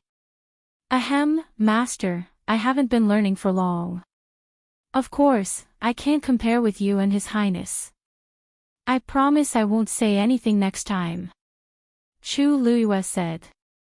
You said the same thing last time and the time before that. Little Hachi pursed her lips and made a sewing gesture. Chu Luiyue gently knocked her forehead. You won't remember it anyway. She was used to it. Little Hachi's eyes were filled with tears. She really wanted to help her master win. At this moment, Shijing walked in from outside. Chu Luiyue was a little surprised. Shijing, where did you go? She didn't see Shijing after returning from the illusionary god sea. Roy bowed to them one by one before explaining. Master, I went to the thunder pool. Chu Luiyue was slightly stunned. Isn't the thunder pool sealed? Now, there shouldn't be anyone in the illusionary god palace going there. Shijing chuckled. Yes. But I just went to the shore to take a look. I didn't do anything else. Chu Luiyue laughed. All the Tianlei in the thunder pool have been frozen. What's there to see? Shijing said. Nothing. Master, there are a lot of Tianlei in the thunder pool. The second oracle and the others only sealed the upper layer, but the lower ones are still fine. Chu Luiyue frowned slightly. Oh. How do you know? This matter was extremely confidential and hidden. Ordinary people definitely wouldn't be able to guess. Shijing paused. Just guessed. The Tianlei power below is still wandering around. If you stand close and take a closer look, you can see it. Chu Luiyue looked at him meaningfully. Shijing. Sigh. Yup, Chu Luiyue was about to speak when Yi suddenly pushed open the door and came out. Master. Seeing that his expression was different from before, Chu Luiyue knew that something must have happened, so she immediately asked, What's wrong? Yi came to her. Qi Han sent a message saying that they met Jiu Long and Shi Yan in the god-slaying tomb. What? Chu Luiyue was shocked and stood up. Because she was too shocked, she didn't notice that Yi didn't call the two oracles but directly called them by their names. Chapter 23:19. God-slaying tomb. What are they doing there? Chu Luiyue had thought of many places, but she had never thought of the god-slaying tomb. A thought suddenly flashed through her mind. Could it be that the last Guqin score was in the god-slaying tomb? But that couldn't be right. Back then, she had finally gotten the second Guqin score from Senior Jing in the god-slaying tomb. If the third one was there, how could he not know? Her brows were tightly knitted together. Rong Xiu asked. Did you just get the news? Yi nodded. He could contact everyone in the 13U. After getting the news, he immediately came to Chu Luiyue. Of course, he knew how important the last Guqin score was to Chu Luiyue. Chu Luiyue pondered for a moment and suddenly thought of a question. Why is Qi Han in the god-slaying tomb? You just said them. Who else is with him? Yi said, and Old Six. It seems that they went there to help Old Six break through. But they didn't expect to run into those two. Chu Luiyue froze. Qi Han and the others haven't seen Jiu Long and Old Six. How would they know who they are? Yi explained. They haven't seen those two, but they know that you're in the Illusion God Palace and know a thing or two about this place. Besides, those two are above the god level. Even if they don't know who they are, once they use their strength, it's hard to imagine. That's true. This made sense. Rong Xiu's eyes fell on Chu Luiyue. What's your plan, you? Chu Luiyue was silent for a long time before she finally took a deep breath. To the god-slaying tomb. To go to the god-slaying tomb, they had to leave the heavenly gate. Not to mention Jin Yunlai, even Chu Luiyue felt that this trip was too troublesome. But they still had to go. For the sake of convenience, this time, Chu Luiyue and Rong Xiu went together, and no one else was brought. When the two of them arrived at the gate of heaven, there was no one there. In fact, most of the time, this place was empty. Who would come to the heavenly gates to play? Wasn't that just looking for trouble for himself? Last time, it was because of Nan Jinshu's incident that caused such a huge commotion. However, now that Nan Jinshu had returned to the palace of the illusory god and was staying there obediently, there was no need to mention the others. Looking at the barrier in front of him, Chu Luiyue didn't hesitate. He raised his hand and pressed it. Buzz, a ripple spread out. Chu Luiyue turned around and looked at Rongxiu. The seventh divine envoy is in charge of the gate of heaven. If there is any movement here, he will immediately rush over. You didn't see him last time, so you can meet him this time. Rongxiu smiled. Sure. The palace of the illusory god. Jin Yunlai sensed the familiar aura at the gate of heaven. His forehead twitched violently, and with a crack, he broke the brush in his hand. It's her again. This Chu Luiyue, is there no end to it? Last time, he said he was going to invite the weapon refining saint. Last time, he said he was going to see Nan Jinshu. What is it this time?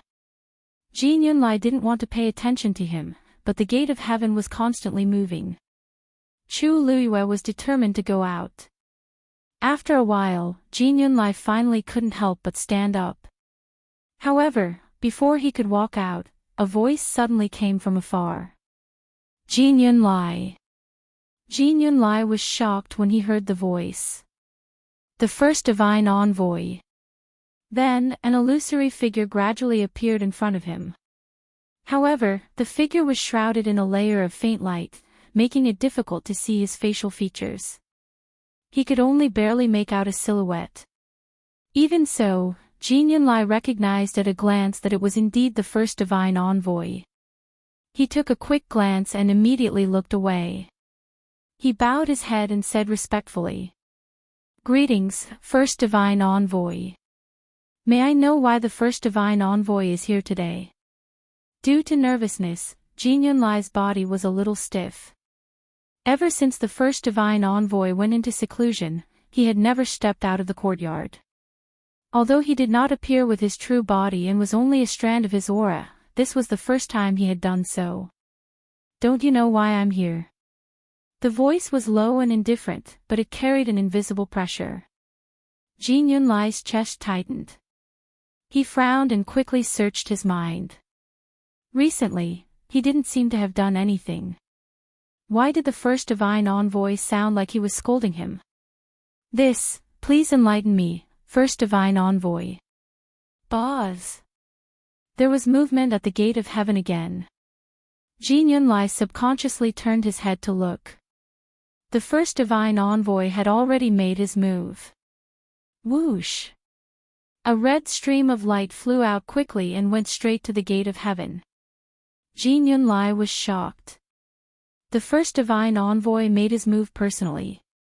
The Xian formations on the star passage can only be comprehended by oneself. Otherwise, it will be regarded as cheating. Then Mu Yafeng, what's going on? Do you want me to continue asking? Jin Yunlai's heart sank.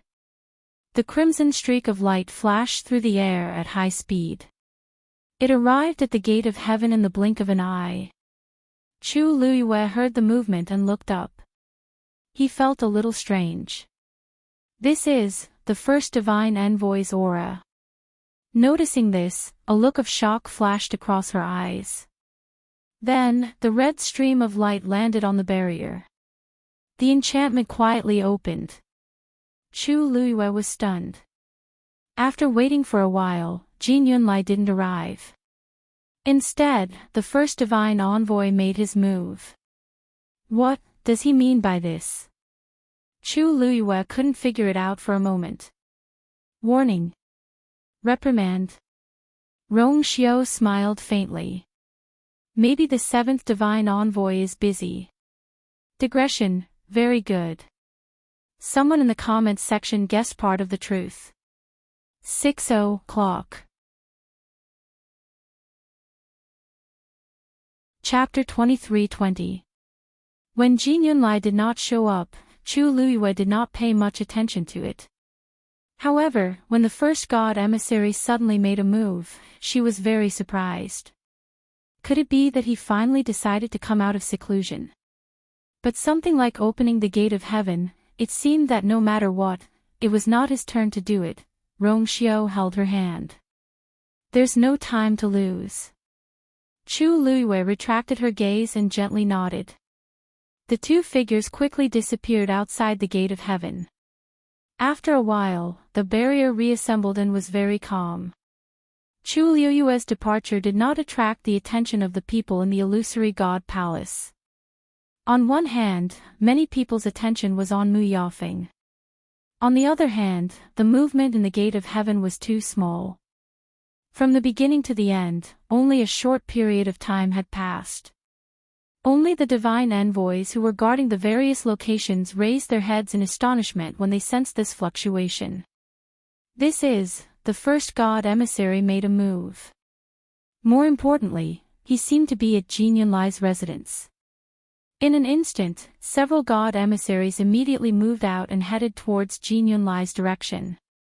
The first god emissary had been in seclusion for several years. Now that he finally made a move, they naturally had to go and check it out. Illusory God Palace. There was dead silence in the huge room. Jin Yunlai stood there with her fists clenched. Most of her strength seemed to have been sucked out of her body.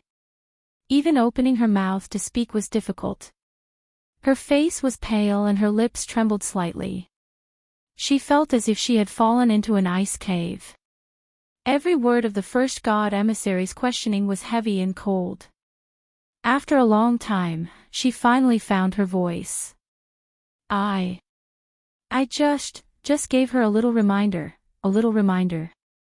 The first god emissary asked. Jin Yunlai closed her eyes and finally said dejectedly, yes. I intentionally helped her. The gate of heaven will only open for a year.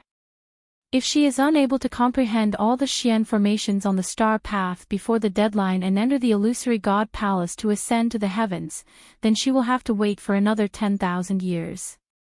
A few months have already passed and she is still trapped in those Xian formations. I just feel that her talent is not bad. It is a pity to wait so long. Who in the illusory god palace didn't wait like this? The first oracle let out a rare laugh as if he had heard a joke. Xiao Ran has already been stuck in the last few profound formations for 30,000 years, but I don't see you helping him. Jin Yunlai could hear the dissatisfaction in the first oracle's words. But Xiao Ran was Xiao Ran after all, and Mu Yafeng was different. First divine envoy, ever since I took control of the star path, no one has successfully walked through the star path and entered the illusory shrine. This period of time was truly too long. Many mystic cultivators had already lost their confidence, and fewer people were even trying. If this continues, that's because they don't have the qualifications to enter the illusory god palace. Back then, didn't you successfully complete the star path and even become the 7th divine envoy? Jin Yunlai looked troubled. But back then, it was because Jin Yunlai felt a chill in her heart when she sensed a cold gaze on her. She immediately swallowed the rest of her words. After a long while, he said, This is Yunlai's fault.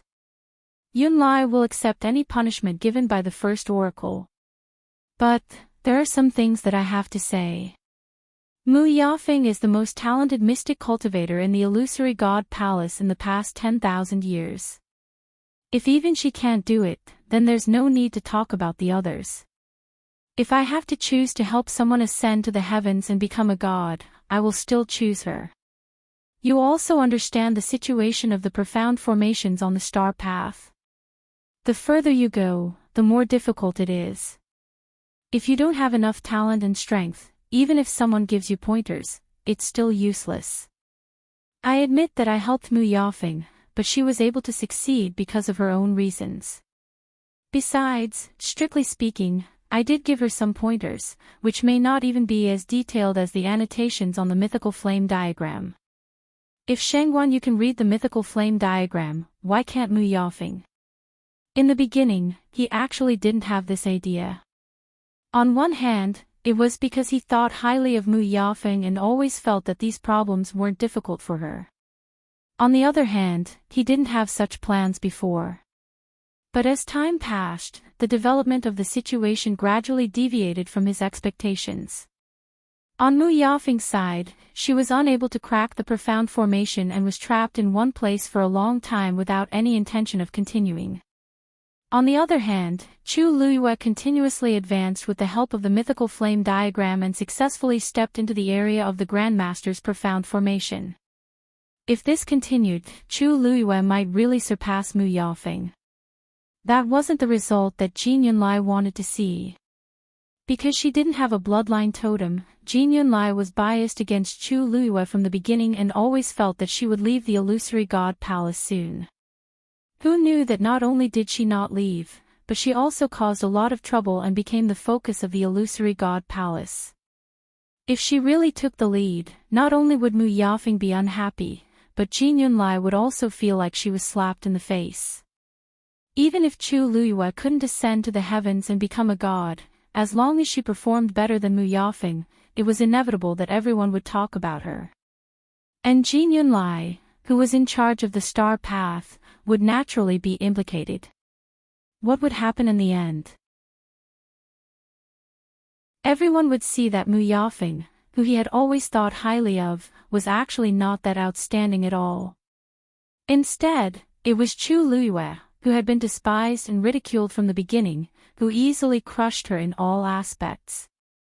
Thinking of this scene, Jin Yunlai felt that it was hard to accept. So when Mu Yafeng came to beg him, he thought about it again and agreed. And her performance did not disappoint him. He thought that everything would go smoothly, but who knew that this matter would alarm the first divine emissary? The first divine emissary listened quietly for a long time before asking, "Are you done?" Jin Yunlai let out a long breath. "I'm done. It seems that you still think that you did nothing wrong." The first divine emissary's voice was faint with a trace of indifference. "Jin Yunlai, I always thought that you were very smart, but now it seems that you are ridiculously stupid. Until now, can't you see that Jinbao Pavilion took the initiative to give the mythical flame diagram to Shangguan Yu?" Jin Yunlai was shocked and suddenly looked up. "What? Jinbao Pavilion giving it to Shangguan Yu and you helping Mu Yafeng don't seem to be the same nature, right?" Chapter 23-21. Jin Yunlai stood there in a daze for a long time. His mind was in a mess, and his whole body was in a mess. Jinbao Pavilion took the initiative to give it to her. Didn't this mean that he suddenly thought of something and sucked in a breath of cold air? A look of horror flashed across his eyes. First Oracle, only now did he realize what he had done wrong. Now, he had no time to think about why Jinbao Pavilion did this. He only knew that this time, if he was not careful, he would lose himself. "I'll go and take back the Xian formation diagrams that I gave to Mu Yafeng." The first oracle suddenly asked. "You gave her the method to break all the Xian formations?" Jin Yunlai swallowed his saliva with difficulty, but his throat was still tight. In the eyes of the first oracle, this reaction naturally meant that he admitted it. "That's right. Since you've made up your mind to help, of course, you have to help until the end." The first oracle's voice was emotionless. This made Jin Yunlai even more flustered. "Just as well. Open your eyes wide and take a good look. See if Mu Yafeng can ascend to the heavens and become a god with your help." Jin Yunlai felt suffocated and uncomfortable. He wanted to defend himself, but he couldn't say a word. Knock knock. Suddenly, there was a knock on the door. "First Oracle, are you there?" This was Xu Jing's voice. She did not go to Herb Mountain today, so when she heard the commotion, she hurried over. She was the first to arrive. Jin Yunlai was about to speak when he saw the phantom in front of him suddenly disappear. He wanted to ask her to stay, but she had already disappeared. It was just the aura of the first oracle. He could come and go as he pleased. He took a deep breath and rubbed his face hard. After being the seventh oracle for so many years, he had always been cautious. This time, he was impulsive and went easy on Mu Yafeng. He did not expect that he would be caught red-handed by the first oracle. Although the first oracle did not give him any substantial punishment, this made him even more nervous. He really could not understand what that person was thinking. Was he planning to come out of seclusion? If that was the case, there was nothing wrong with it. But the crux of the matter was, with so many things happening in the illusory god palace recently, why did that person target him? Helping Mu Yafeng cheat was neither a big deal nor a small matter. No matter what, it couldn't be more important than the Lightning Pond and Fengming Mountain, right? First oracle. Xu Jing waited for a while, but he still didn't hear any movement inside, so he shouted again. Creak, the door was opened. Jin Yunlai appeared behind the door. When Xu Jing saw him, he subconsciously looked inside. The first oracle has already left. Jin Yunlai said coldly. That person really came. Xu Jing looked shocked. He's willing to come out of seclusion. That's not right. Why is he looking for you the moment he comes out? Jin Yunlai didn't want to talk too much with her, so she just said perfunctorily, the first divine emissary did not come personally. He only sent a wisp of his aura to ask me some questions. Xu Jing's expression softened a little, but he still felt quite surprised. What's the matter that actually alarmed the first oracle? Jin Yunlai glanced at her. You came here to ask about this. Then you can leave. After saying that, he closed the door again. Bang! Xu Jing didn't expect his actions to be so swift and straightforward. She was so shocked that she took half a step back. When she came back to her senses, she was immediately angry.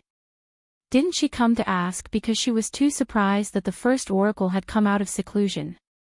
What kind of attitude was this? If it weren't for the fact that Jin Yunlai's status was slightly higher than hers, she would definitely not let it go so easily. Xu Jing tidied her clothes and turned to leave. After taking a few steps, she suddenly thought of something and turned back to look at the tightly shut door. Just now. Jin Yunlai's expression was particularly ugly. Did something happen between him and the first oracle? She thought for a moment and raised her voice. Seventh oracle, I heard that Mu Yafeng has already cracked 6 great Grandmaster Xian formations in a row. Aren't you going to take a look? Bang! Jin Yunlai suddenly smashed something. Xu Jing's heart skipped a beat. What was wrong with him? Wasn't Mu Yafeng someone he particularly valued? Now that she had an outstanding performance, why was he still so angry? Xu Jing had a bad feeling. She gritted her teeth and finally turned to leave. After that, a few more oracles came to find out what was going on, but they were all sent away by Jin Yunlai with a few words. When Chu Luyue and Rong Xiu left the illusory god palace and crossed the Blue and Black Sea, she deliberately slowed down. Unfortunately, nothing out of the ordinary happened. After that, the two quickly rushed to the god-slaying mound. Because it wasn't their first time there, and because their strength had improved greatly, it only took them a short time to get there. At noon the next day, the two successfully arrived again. After passing through the forest, they officially entered the god-slaying mound. Looking from afar, it was vast and barren, bleak and cold. It was no different from before. It was just that the inexplicable coldness and pressure seemed to be stronger than before. There was a faint smell of blood in the air. Chu Luyue frowned slightly. It had been a long time since they had been here, and the god-slaying mound seemed to have some subtle changes. They should already be inside. Rong Xiu looked into the distance and narrowed his eyes. Chu Luyue nodded. Then, the two walked forward hand in hand. At this time, deep in the god-slaying mound, Qi Han was holding a long sword and staring at the two in front of him vigilantly. Behind him sat a young man covered in blood. It was Lu Feng. Jiu Long laughed. You want to enter here with just the two of you? Chapter 23-22. In front of them was a large area of broken tombstones. A desolate and sorrowful aura slowly spread out. This was the tomb of the honored god. Qi Han and Lu Feng had been in the god-slaying mound for some time. They had spent a lot of time and effort to get here. They did not expect Jiu Long and Shi Yan to arrive at this time. As soon as they arrived, they ordered everyone to leave without hesitation. Most of the cultivators in the god-slaying mound had been forced to leave. Of course, not everyone was willing to do so. However, these two were too powerful. Even honored gods could not last more than 3 moves against them. Everyone had no choice but to obey.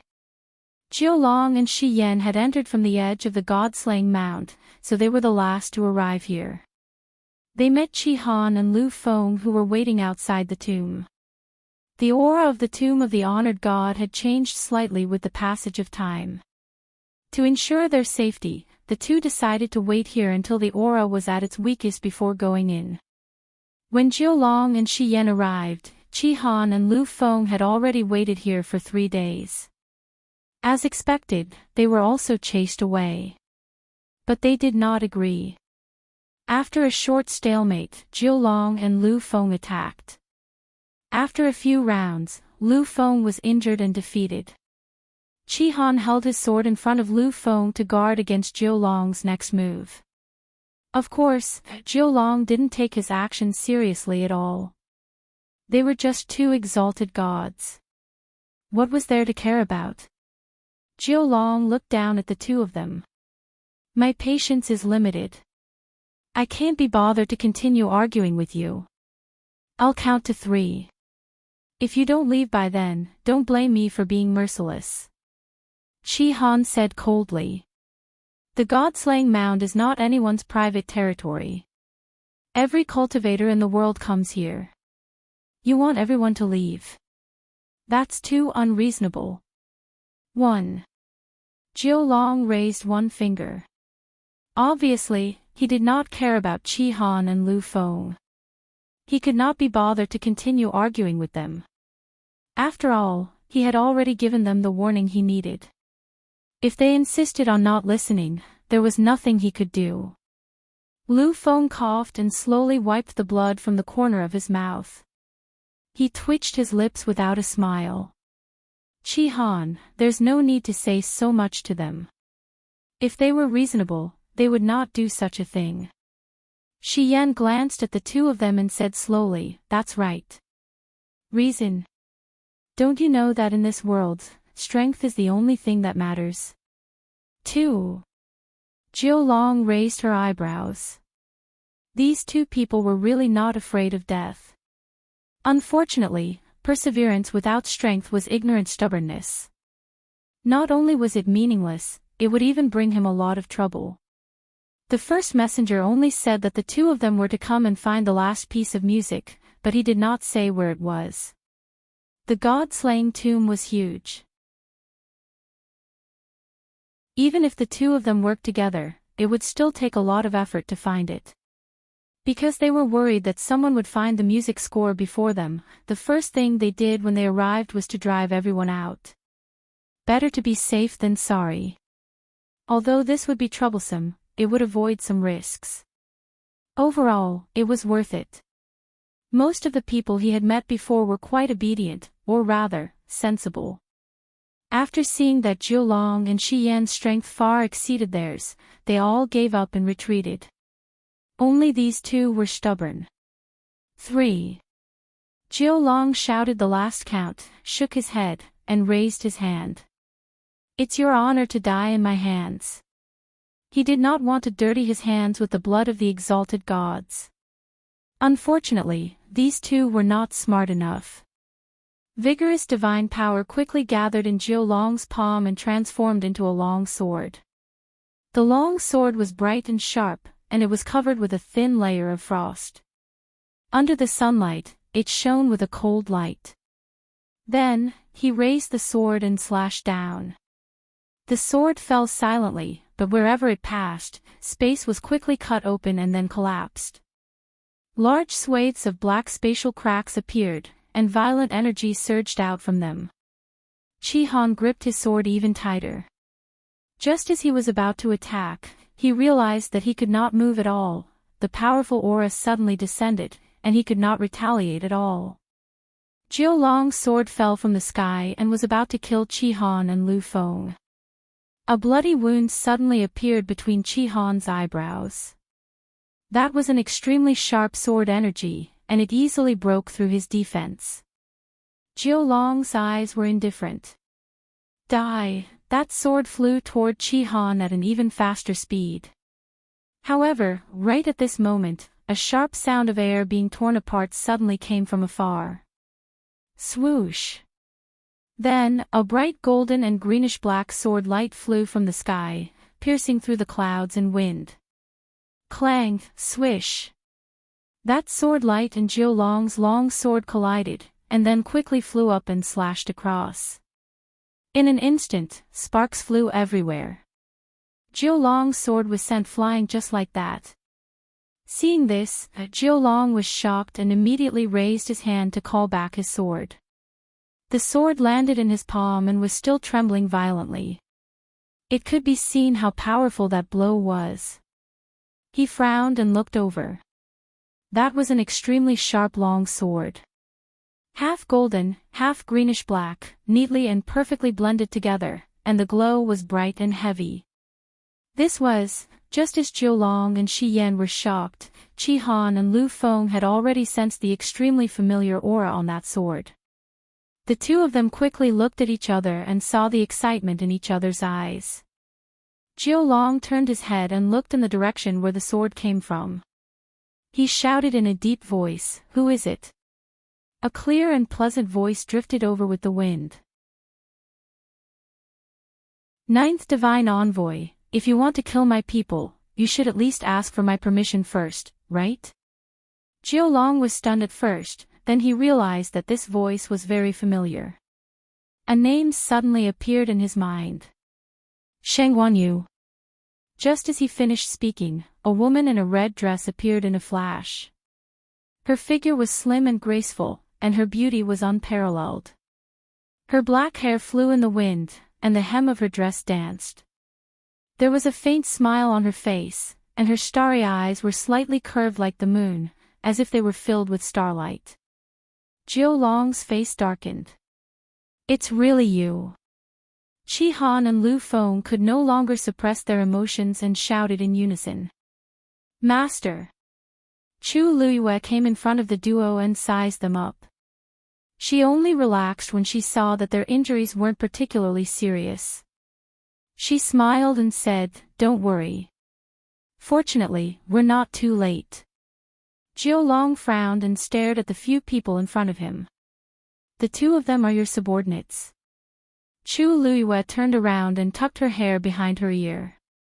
She raised her finger and the Star Spectre's sword returned to her hand. She smiled. Yes.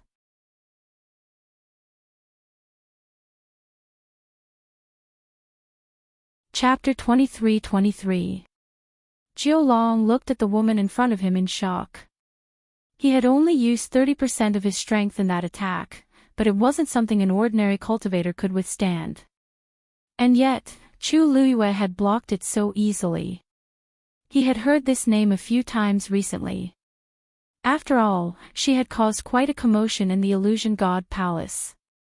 But it wasn't until today that Jiu Long realized that her strength was indeed far beyond that of an ordinary god.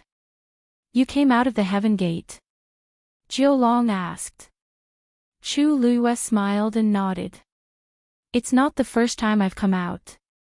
Ninth Divine Envoy, why are you so surprised? Jiulong choked. He just felt that it was too ridiculous. Most of the cultivators in the Illusion God Palace would never step out of the Heaven Gate, let alone come to the world of Divine Ruins. And those who came from the world of Divine Ruins were proud to be able to enter the Illusion God Palace. They didn't want to leave. There were very few people like Chu Luyue, who kept going in and out of the house. Her frequency was even higher than that of the Divine Envoys. Wasn't the 7th Divine Envoy in charge of guarding the Heaven Gate? Why did they let her come out again and again?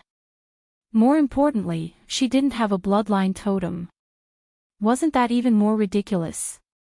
Jiulong stared at her vigilantly. What are you doing here? Even if she left the Illusion God Palace, there were many places she could go. Why did she choose the God-slaying tomb? It was related to the last zither score, so Jiulong couldn't help but feel suspicious. Chu Luyue blinked. My 2 subordinates are here. What's so strange about me coming here? But the 2 divine envoys, why did you suddenly leave the Illusion God Palace and come here and drive everyone else away? What are you doing? Jiulong's expression was cold. That's not something you have the right to ask. Chu Luyue said, oh. It seems that the 2 divine envoys don't want to reveal. Then forget it. As she spoke, she raised her head towards Chi Han and Lu Feng behind her. Let's go. She was about to go to the tombs. Stop. Jiulong never thought that Chu Luyue would actually walk in without a second word. He didn't even put them in his eyes. Chu Luyue stopped in his tracks and turned his head to ask, what's wrong? Is there anything else? Jiulong gritted her teeth. It seems like you've turned a deaf ear to what we've said before. Chu Luyue asked. Words. What words? Jiulong felt stifled in his chest. Chi Han explained. Master, they have already chased away all the cultivators here. If you hadn't come in time, I'm afraid we would have already. Chu Luyue raised his eyebrows. Oh, about that, she was wondering why she hadn't seen anyone along the way. It turned out that Jiulong and Shi Yan had chased them away. In that case, it was even more obvious what they wanted to do. Chu Luyue tilted his head and looked at Jiulong and Shi Yan. That's really unfortunate. I've come this time because I have something important to do, so I won't be able to leave for the time being. I hope the 2 divine envoys will forgive me. Although she said so, her expression and tone were extremely natural. There wasn't the slightest hint of apology in them. Clearly, she wasn't asking for help. She was just informing them of her choice and decision. She was going to stay here. Shi Yan frowned and said coldly. Sheng Guanyu, you've done so many outrageous things in the Illusion God Palace. For Dumpling's sake, the divine envoys didn't pursue the matter. But that doesn't mean you can do whatever you want. If you don't listen to our advice, don't blame us for being impolite. Chu Luyue's lips curved into a faint smile. Forgive me for being blunt, but I don't think the divine envoys have done anything extra for me. Why do you look like you've given me a lot of things? Shi Yan felt even more annoyed. In the Illusion God Palace, the divine envoys were revered. No matter what they said or did, their subordinates would do as they were told. Very few would object, and even fewer would dare to talk back to them. But now, Chu Luyue had done all of this, and she didn't seem afraid at all. Who gave her the confidence? Sheng Guanyu, are you sure you want to continue being so impudent? Jiulong raised his sword and pointed it at her. No matter how powerful your eminence is, she's still your eminence. If he used his full strength, Chu Luyue wouldn't be able to retaliate at all. Chu Luyue blinked and smiled in the face of the cold sword light. Divine envoys, if I'm not wrong, the 2 of you are also here for that last zither score, right? Since everyone has the same goal, why don't we work together and find it first? We can talk about the rest later. These words caused Jiulong and Shi Yan's expressions to change. This was something that the first divine messenger had specifically instructed the two of them. How did she know about it? Seeing the duo's reaction, Chu Luiyue also found it interesting.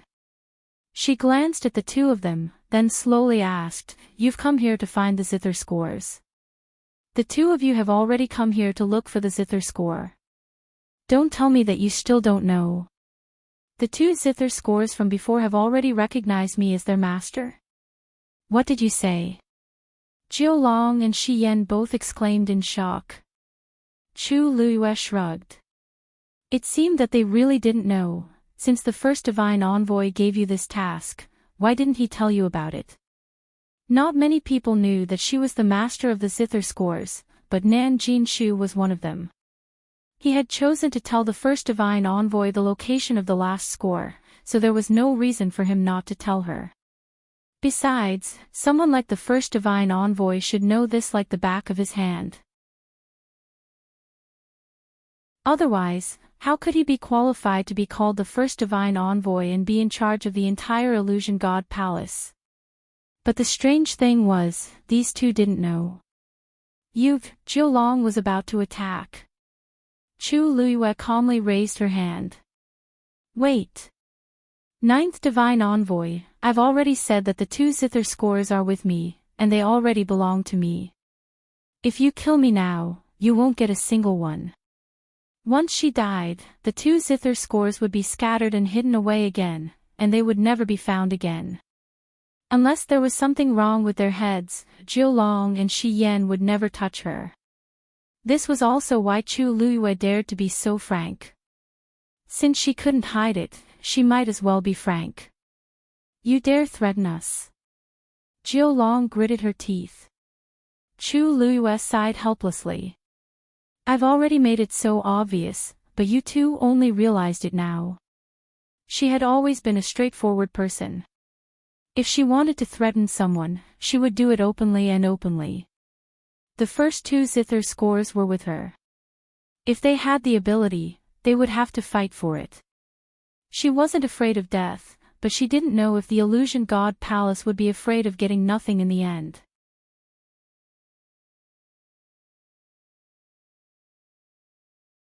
Chapter 23-24. Jiulong and Shi Yan never expected that Chu Luiyue would do such a thing.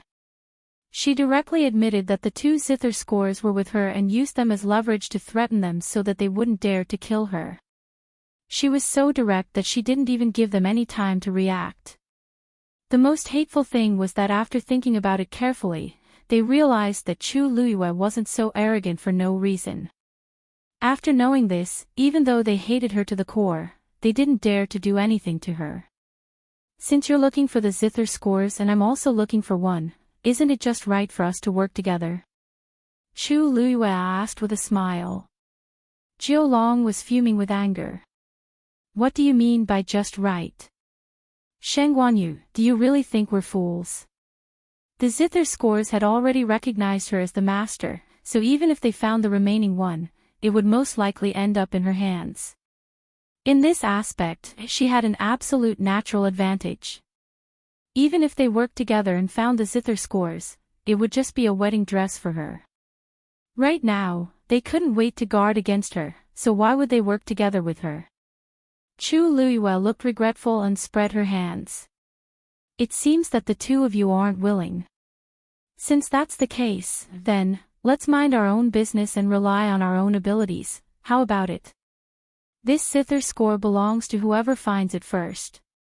Jiulong and Shi Yan looked at each other. Of course, they didn't want to agree to Chu Luiyue's suggestion. She was the master of the zither scores, so she had an advantage over them. But if they didn't agree? Looking at her posture, it seemed like she was going to continue to cause trouble. And they couldn't do anything to her. After a long while, Shi Yan gave Jiulong a look, then looked at Chu Luiyue. "Since you insist, it's not that we can't agree. But we also have a condition. Divine Envoy, please speak. Whether or not we can find the zither scores will depend on our own abilities. However, the person who brings the zither scores back to the Illusion God Palace will be the real winner. At that time, no matter what the result is, the other side can't continue to fight for it. Chu Liuyue's red lips curved slightly. I knew these two people wouldn't be easy to convince. So this was what they were planning. One had to know that there was a considerable distance between here and the illusory God Palace. Who could predict what would happen in the middle? Even if she found it first, they could snatch it from her halfway and forcefully take it for themselves. In this way, he would be able to achieve his goal. Chu Liyue was a god, while Qi Han and Lu Feng, who stood behind him, were both high gods. Jiu Long and Shi Yan, on the other hand, were both at a level higher than Her Eminence. Wasn't this clearly bullying? Once they made a move, Chu Liyue's side would not be able to compete with them even if they tried their best. This was clearly a robbery. However, after Chu Liyue thought about it seriously for a while, he nodded happily and agreed. Sure. Chu Liyue's reply was too sudden. Even Jiu Long and the other two were momentarily stunned. However, one thing needs to be clear. Does returning to the illusory God Palace refer to passing through the gate of heaven or something else? If you insist that it only counts after entering the illusory God Palace, then wouldn't I have lost from the start? Chu Liyue shrugged. Naturally, it counts after passing through the gate of heaven. Shi Yan added. Although he didn't know why Chu Liyue agreed, this condition was clearly beneficial to them. It would be a waste not to use it. It would be best if the two of them could directly find the last zither score. If Chu Liyue was one step ahead of them, they could just snatch it back. As long as they didn't harm her life, everything else was still under their control. Jiu Long's mood finally calmed down. Since we've discussed it, then, rumble. A loud sound suddenly came from afar. Jiu Long and Shi Yan immediately turned to look. This sound came from the depths of the tomb. Someone had already entered. The two looked at each other. Jiu Long immediately realized something and looked at Chu Liyue angrily. You secretly brought someone here. Chu Liyue smiled, and her eyes curved into crescents. I didn't say that I came here alone. Jiu Long was so angry that her teeth were itching. She had said so much just to stall for time. Shi Yan frowned. Forget it, now is not the time to argue with her. Let's go in and see what's going on. This commotion came so suddenly that it was definitely not something an ordinary cultivator could do. Something must have happened in the tombs of Her Eminence. Perhaps, it has something to do with the last zither score. Jiu Long glared at Chu Liyue. Shengguanyu, it's too early for you to be happy. The one who has the last laugh is the winner. Chu Liyue couldn't be bothered with the two of them. She turned to Qi Han and Lu Feng. Let's go. As soon as she finished speaking, she tapped the ground with the tip of her foot, and her slender figure quickly disappeared from the spot. She went straight into the depths of the tomb. Qi Han and Lu Feng followed closely behind her. Fortunately, the two of them weren't seriously injured. Moreover, Chu Liyue and Jiu Long had been fighting for a while, so they had rested enough and quickly followed. Jiu Long cursed under her breath and followed Shi Yan. Jiu Long and Shi Yan's cultivation level was higher than Chu Liyue's after all. In just a few breaths' time, they had overtaken them. The two of them didn't stop and went straight in the direction of the voice. After about 15 minutes, they saw a figure in the distance. It was a young man. At this moment, his back was facing them. His clothes were whiter than snow, and he was tall and straight. He had one hand behind his back. The space in front of him was already beginning to distort and collapse, and it was constantly devouring the energy around him. Even though it was only a back view, that cold and noble aura was still not concealed in the slightest. Jiu Long frowned. Is this the person who came with Shangguanyu? Why does it look like something is wrong? He couldn't tell what was wrong, but there was an inexplicable sense of uneasiness in his heart. However, he quickly threw this feeling to the back of his mind. Who are you? How dare you team up with Shangguanyu and deceive the two of us? Jiulong asked in a low voice. Hearing her voice, the man turned around. His handsome and devilish face seemed to be covered with a thin layer of frost. His phoenix eyes were deep and unparalleled. Jiulong, Shi Yan, you're getting bolder. Digression, I want to eat barbecue, I'm going to be a fan, 6:00 p.m.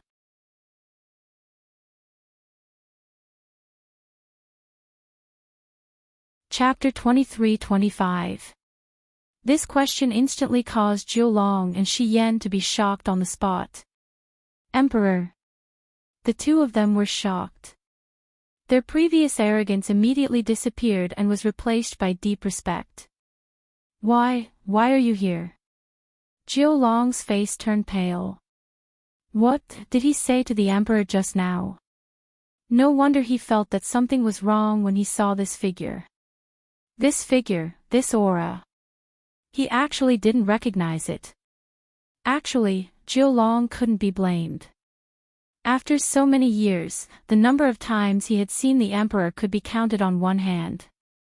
On one hand, the emperor didn't show up most of the time. On the other hand, with his and Shi Yan's seniority, they were usually quite far away from each other. They couldn't be said to be familiar with each other. Moreover, they didn't expect that the emperor would appear here. Rong Xiao looked up slightly.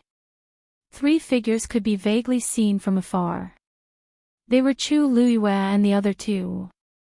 Their strength was not as strong as Jiulong and Shi Yan. In addition, Qi Han and Lu Feng were only in the high god realm and were injured, so their speed was even more limited. As a result, the distance between the two sides was so large in a short period of time. However, this made it convenient for Rong Xiao. This short period of time was enough for him to solve the problem of the two. Thinking of this, Rong Xiao retracted his gaze and looked at the two again. Feeling that indifferent and cold gaze on them, Jiulong and Shi Yan felt a sense of pressure and their bodies tensed up. Didn't you already guess why I am here? He said indifferently. The two of them were stunned. After a while, they suddenly came to their senses and were shocked. Wait, what does the emperor mean? Did he really come with Chu Luiyue? But Chu Luiyue's background, when did he have contact with the emperor? Furthermore, it would appear that the relationship between them was not ordinary at all. Otherwise, Chu Luiyue wouldn't have used such a tone when he mentioned the emperor. Shi Yan suddenly thought of something and gasped. Emperor, that Shangguanyu is one of your men. He was guessing that Chu Luiyue was Rong Xiao's subordinate and nothing else. However, Rong Xiao was too lazy to correct him. He only raised his eyebrows slightly. His people. There was nothing wrong with that. Ben was his. His reaction, in the eyes of the other two, was obviously a tacit agreement. For a moment, the two of them did not know how to react. Why didn't Chu Luiyue mention such an important matter before? If she had revealed even the slightest bit, she definitely wouldn't have received that kind of treatment in the illusory god palace. Jiulong and Shi Yan couldn't figure it out. The only thing they were clear on was that they had offended Chu Luiyue earlier, and this undoubtedly meant that they had offended the Celestial Emperor as well. Celestial Emperor, we have eyes but failed to recognize Mount Tai, which is why we offended you. Please forgive us. Jiulong came back to his senses and quickly begged for mercy. Other than begging for mercy, he couldn't think of anything else he could do now. Previously, he had rushed over excitedly, intending to find the last zither score before Chu Luiyue. Even if he couldn't find it, it wasn't bad to get rid of the person who conspired with her first. Who knew that he would bump into this person? Wasn't this courting death? Shi Yan saw the situation and immediately followed suit, his heart filled with uneasiness. Although they had only seen the Celestial Emperor a few times, they were very clear about the Celestial Emperor's temperament. It was definitely not to be provoked. The mistake that they had made today was enough for them to suffer a lot. Rongxiu didn't say anything. The surroundings fell into a dead silence, as if even the air had frozen at this moment. The two of them held their breaths, as if their hearts were about to jump out of their throats. Finally, Rongxiu spoke. Go to the illusory god sea and receive your punishment. Without Ai's permission, you are not allowed to leave. Hearing this, Jiulong and Shi Yan were stunned. Celestial Emperor means, now. Rongxiu's eyes moved slightly, and his thin scarlet lips raised into an extremely cold arc. If you can continue to stay here, it will be considered as your ability. The two of them trembled at the same time. This meant that if they didn't leave immediately, the Celestial Emperor would personally take action. Even if the two of them had the guts, they wouldn't dare to take such a risk. Wasn't this taking the initiative to throw themselves into a knife's mouth? But, Celestial Emperor, it's not that the two of us deliberately disobeyed your orders, but this time, we are here on the orders of the first divine envoy to find the last zither score. If we can't complete the mission, I'm afraid that when we return, we won't be able to explain it to the first divine envoy. Jiulong braced himself and spoke with difficulty. If they had any other choice, they wouldn't choose to go against the Celestial Emperor. But in this situation, they really had no choice. After all, the divine envoys were from the illusory god palace. Since the first divine envoy had ordered them, they didn't dare to disobey. Although the Celestial Emperor had a noble status, under most circumstances, he wouldn't interfere in the matters of the illusory god palace. And the zither score was also an item of the illusory god palace. Logically speaking, this matter shouldn't have much to do with the Celestial Emperor. Why would he come here personally? Rongxiu raised his eyebrows slightly. What? Ai's orders can't even compare to the words of the first divine envoy. We don't dare. Jiulong and Shi Yan's souls almost flew out of their bodies as they hurriedly denied.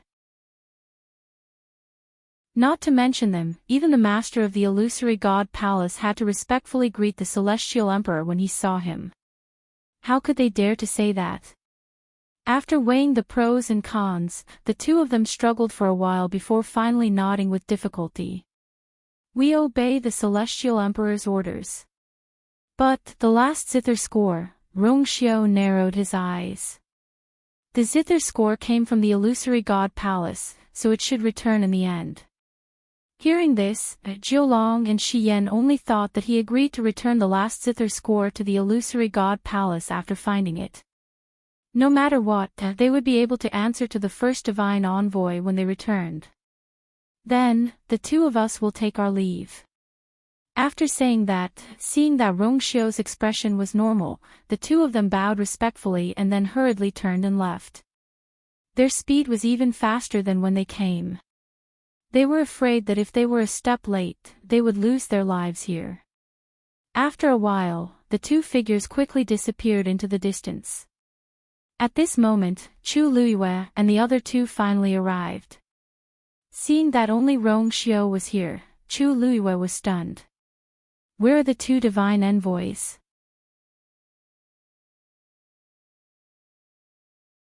Chapter 23-26. Rongxiu turned around. Who? Chu Luiyue said, the 9th and 10th divine messengers. The two of them just came here. Didn't you see them? Rongxiu shook his head. I've been here the whole time. I didn't see anyone coming. Chu Luiyue frowned. How could she not see them? Although the two divine messengers had put some distance between her and 7 Chill Dew Wind, she was sure that they were coming this way. She looked left and right. The surroundings were barren and desolate. There were no signs of anyone coming here. Suddenly, she focused her gaze and looked at the collapsing void not far behind Rongxiu. This is... Rongxiu followed her gaze and explained. The loud noise just now came from here. The last time we came here, something similar happened, but it was different. Chu Luiyue nodded slightly. She had noticed this as well.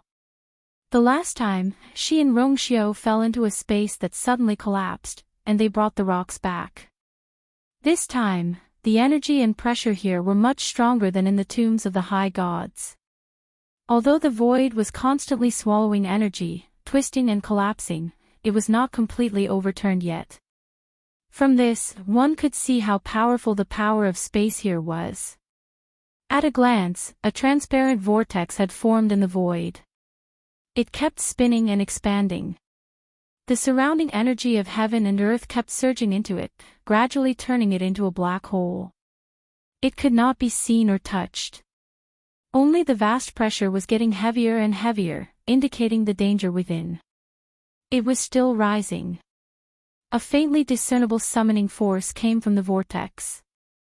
Chu Luiyue frowned slightly and walked forward. Master. Qi Han and Lu Feng called out worriedly. Chu Luiyue raised her hand. Don't worry. I know what to do. With that, she continued to walk forward. At this moment, a piece of gravel the size of a palm suddenly rolled over from the side. It only stopped when it touched the tip of her foot. Chu Luiyue looked down. Obviously, this stone came from one of the tombstones. And it was the tomb of the high god. She bent down and picked up the stone. Suddenly, she heard a faint buzzing sound in front of her that could not be ignored. Buzz, she looked up in surprise, only to see that the vortex not far in front of her had suddenly stopped spinning. But this situation only lasted for a moment. The next moment, everything returned to normal. It didn't seem any different from before. However, Chu Luiyue's eyes widened in shock. Because there seemed to be an invisible connection between her and the vortex. This feeling was very strange. From this moment on, she could vaguely feel the changes in energy of the vortex. She was stunned for a moment, then suddenly, she looked at the stone in her hand. It was just a shattered, weathered, and ordinary-looking rock. There were traces of erosion on it. If it was on the ground, no one would take a second look at it. However, this was a tombstone that belonged to a high god.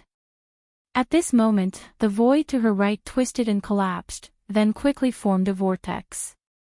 Another stone rolled to her feet. Chu Luiyue sucked in a breath of cold air. An absurd and daring idea surfaced in her mind. It can't be, she muttered softly. Then, she bent down and picked up the second stone. Almost at the same time, the second vortex stopped spinning. Chu Luiyue's hand slowly clenched. Then, the vortex spun again, and it established that invisible connection with Chu Luiyue. Chu Luiyue was shocked. As expected. The stones here were similar to the ones she had obtained in the high god's tombstones, but in fact, they were very different. Each of them actually controlled a space. It might be an exaggeration to say that they controlled it, but it was basically the same. The surrounding energy was constantly surging toward the two vortexes, and the two stones in Chu Luiyue's hand seemed to be faintly strengthening. Although it was subtle, it could not be mistaken. Clang!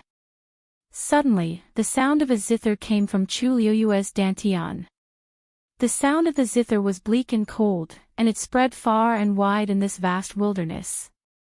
Chu Luiyue frowned subconsciously. She did not do anything just now, so why did the sound of the zither suddenly appear? Suddenly, a cry of surprise came from the wind. The void over there is also starting to collapse. And there. Chu Luiyue followed his gaze. Not far behind them, 3 more vortexes quickly appeared. The vast space seemed to be divided into countless small areas, and they all started to collapse. In just a few minutes, Chu Luiyue and the others were already surrounded by several void vortexes. A few stones rolled over and stopped at Chu Luiyue's feet. Her heart raced, and the blood in her body seemed to be boiling. Her guess seemed to be correct. These stones, these tombstones of Her Eminence, these heroic souls that had been buried for tens of thousands of years, seemed to be awakening. Her Eminence was naturally different from a high god. A high god's combat strength was in the god domain, but Her Eminence had completely divided this world and controlled the endless power of space. Buzz. Buzz. Buzz. Void vortexes appeared around them one after another. More and more stones came to Chu Liuyue's side, as if they were responding to her summons. Clang! Clang! Chu Liuyue's glabella was boiling hot.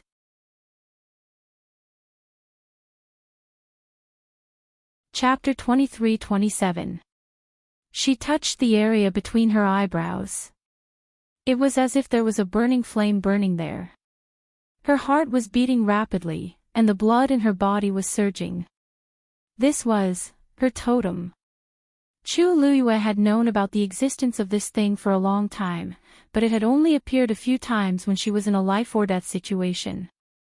Hence, she had not been able to pay much attention to it. But now, this totem had suddenly appeared again. It was so clear. The surrounding energy of heaven and earth started to gather towards her quickly. Her aura also started to rise rapidly. Buzz buzz. Chu Liyue looked up. Above the heavens, the void was continuously distorting and collapsing.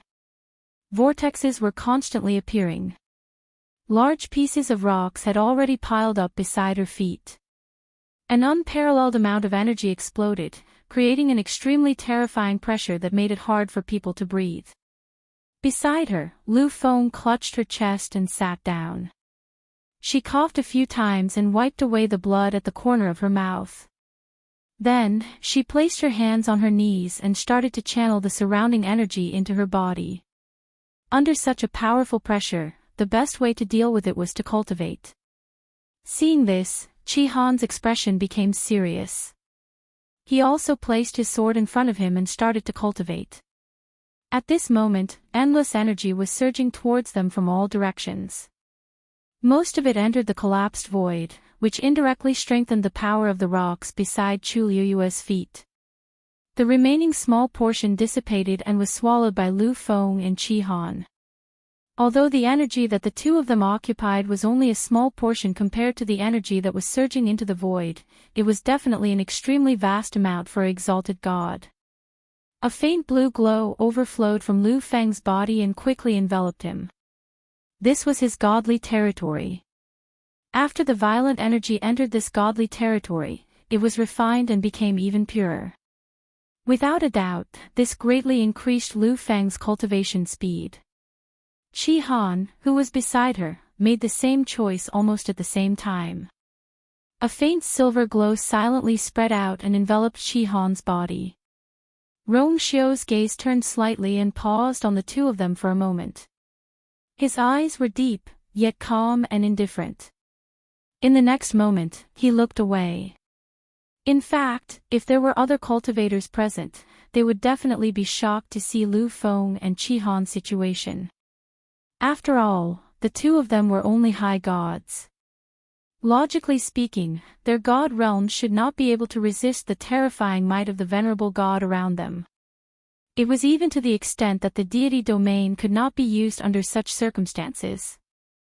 However, from the beginning to the end, the movements of these two people were extremely smooth and natural, as if they were not hindered in the slightest. If Chu Liyue turned around to take a look, she might have sensed that something was wrong. However, all her energy was focused on the collapsing void and the gathering stones. How could she care about anything else? One after another.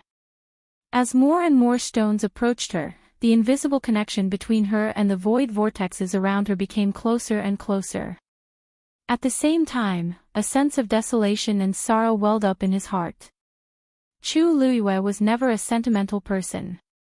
However, as she stood here, as time slowly passed and everything around her kept changing, her state of mind seemed to be moving along uncontrollably. A wind blew, carrying the coarse gravel of the desolate wilderness.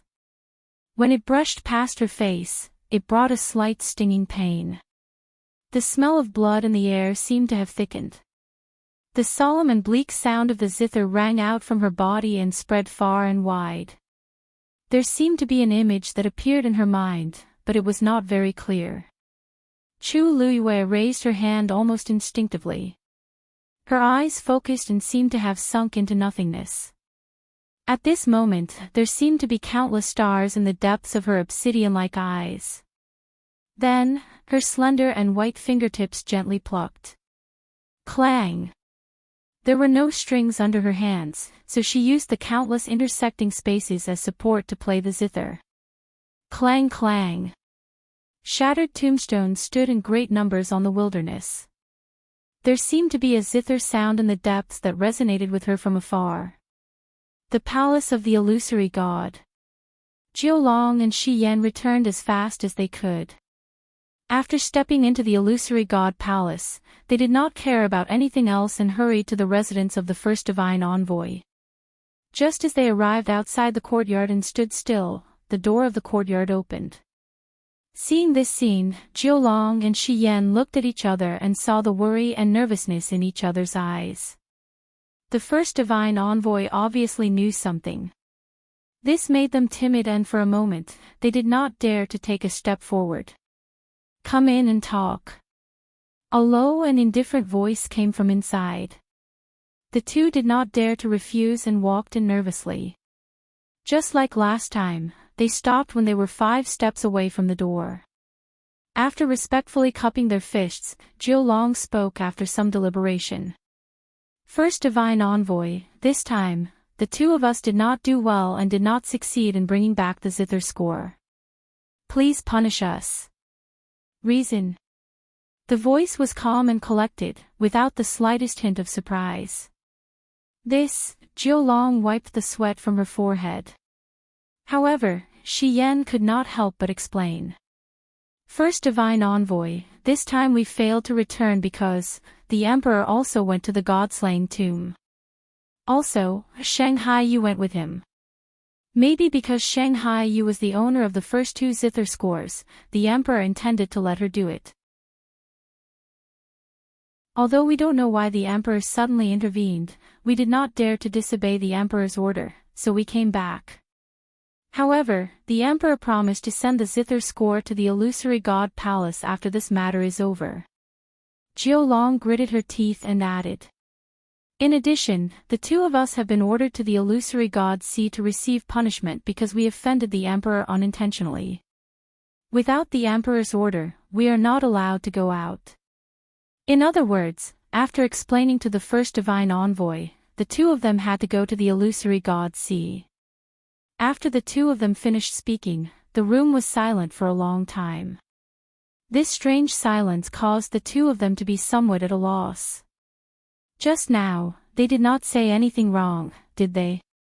No matter what, they had explained the matter clearly. If one thought about it, one would understand that this matter was not their fault.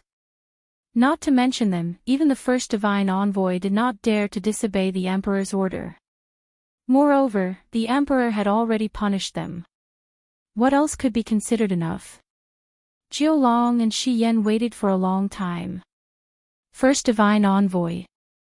Finally, they got a response.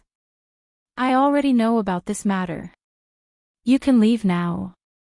You should receive your punishment, but this matter cannot be spread. The 2 of them were stunned. You mean, the emperor went to the god-slaying tomb? The voice paused. Everything and everyone related to the zither score must be kept secret.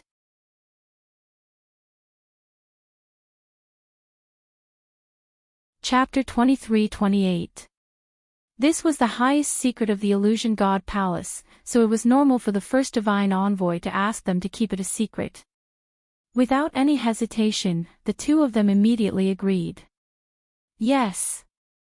If the other divine envoys ask, just say that you didn't manage to find the score and offended the emperor, so you were sent to the Illusion God Ocean. There's no need to mention anything else. Jiulong paused. He could guess what the first divine envoy meant, but he wasn't sure. After a moment of hesitation, he finally asked. First divine envoy, then. Shengguan Yu is the emperor's woman, don't you understand the emperor's attitude? The first divine envoy interrupted him with a cold and indifferent voice. Jiu Long was shocked and hurriedly said. Yes. Jiu Long understands. Shi Yan understands.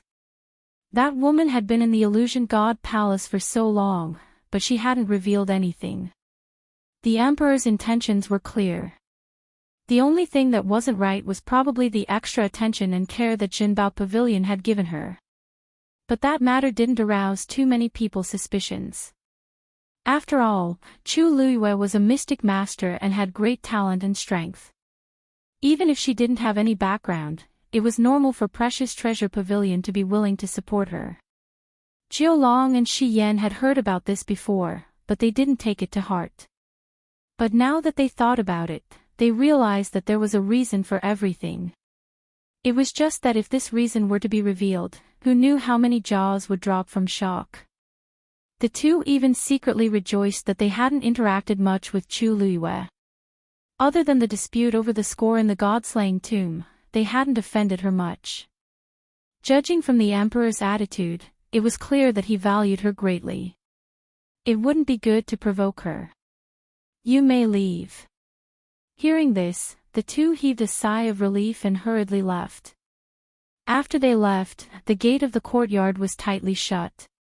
In the courtyard, little Hachi was lazily resting on a chair, holding a scarlet pill in her hand. She narrowed her eyes and looked at it through the light. Jian Fengqi sat next to her with his hands on his knees. A rare hint of nervousness appeared in his charming peach blossom eyes. Did you refine this yesterday? Little Hachi asked. Jian Fengqi nodded. A total of 6 pills. They're all here. There was a jade bottle beside little Hachi. The one in her hand was the first one she had poured out. The veins on it were clear, and the medicinal fragrance was rich. This was a top-notch Grand Physician level pill.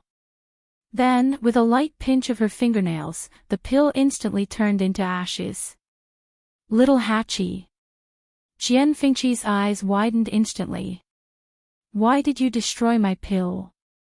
Little Hachi blinked. Didn't you ask me to help you refine the pills? This is my answer, there is no need to keep this pill. Go back and continue to work hard. Jian Fengqi's eyes twitched. It took an entire day. You managed to refine a pill of this standard in just one day. As a grand physician, aren't you a little too weak? Little Hachi's words successfully blocked Jian Fengqi's remaining words. Then, little Hachi picked up the jade bottle beside her. With a squeeze of her palm, the jade bottle, along with the pills inside, was instantly turned into ashes. Jian Fengqi suddenly stood up, his handsome features distorted for a moment. With just these, you'll never be able to break through to Grand Physician level in this lifetime. Little Hachi clapped her hands, took out a snow-white handkerchief, and carefully wiped her hands clean. Jian Fengqi clutched his chest and took a step back. He pointed a trembling finger at little Hachi, but he couldn't say anything. He was angry. He thought that he had suffered enough during this period of time, but he underestimated little Hachi's fighting ability. Last time, he stole a medical book from little Hachi. Although he didn't say it out loud, he was still very grateful to little Hachi. So after he finished refining this time, he specially came to ask little Hachi for help. But what awaited him was an absolutely merciless attack from all sides. Jian Fengqi regretted it for a moment. When he first got the medical book, why did he think that little Hachi was a good person? He was really blind, really blind. Little 8 was finally satisfied when he saw him being angered to this extent. Actually, she wasn't so sharp-tongued in the first place, and she wasn't deliberately targeting Jian Fengqi. It was just that she had suffered too much from Big Brother recently, and needed to find someone to calm down. Seeing Jian Fengqi suffer, little Hachi immediately felt much better. That's right. She was still very outstanding. In fact, Big Brother was still the pervert. Yes, that was it. Thinking of this, little Hachi narrowed her beautiful eyes and said with a smile, seeing that you've worked hard to refine these pills, I'll say one more thing. There are 2 medicinal herbs in here, you've used the wrong ones. Of course I know what's wrong with these pills. Jian Fengqi snorted. Little Hachi was stunned and sat up. Really? Jian Fengqi pursed his lips. Isn't it just raging winter grass and river wood? Originally, we should use wind thousand seeds and devil's snare to replace them. Little Hachi raised her eyebrows and looked him up and down. Oh, I couldn't tell. You really know. Jian Fengqi didn't say anything. He was still distressed over the bottle of pills that little Hachi had just crushed. However, little 8 didn't mind and asked again. Since you know, why don't you change it? If these 2 medicinal herbs are used well, the level of this pill can be raised from senior doctor to senior doctor. Jian Fengqi did have some skills. Otherwise, he wouldn't have been able to compete with Chu Lue for so many years and still be just a hair's breadth away. This in itself was enough to show that he actually had extraordinary talent. Many times, a tyrannical opponent could often stimulate a person's potential to the greatest extent. Jian Fengqi was like this. Although he had been defeated repeatedly over the years, he had unknowingly left countless people far behind. Hearing little Hachi's question, Jian Fengqi sighed. You think I don't want to do this? But Herb Mountain doesn't have those 2 medicinal herbs. How is that possible? Little Hachi's face was full of astonishment. Although these 2 medicinal herbs were precious, they couldn't be considered top-grade rare items. Moreover, what didn't Herb Mountain have? I've asked. They did have them before, but the last batch was harvested decades ago. Although there are new ones, they're not old enough. These 2 medicinal herbs required at least 100 years of age. He had no choice but to give up. Little Hachi blinked and then stood up. Impossible. Herb Mountain has always been guarded by the 8th Oracle. How could she make such a low-level mistake? No matter what kind of heavenly treasure, when harvesting it, must not be completely seized. Instead, the foundation must be left behind. Little Hachi's heart suddenly burned with a ball of fire. Is she crazy?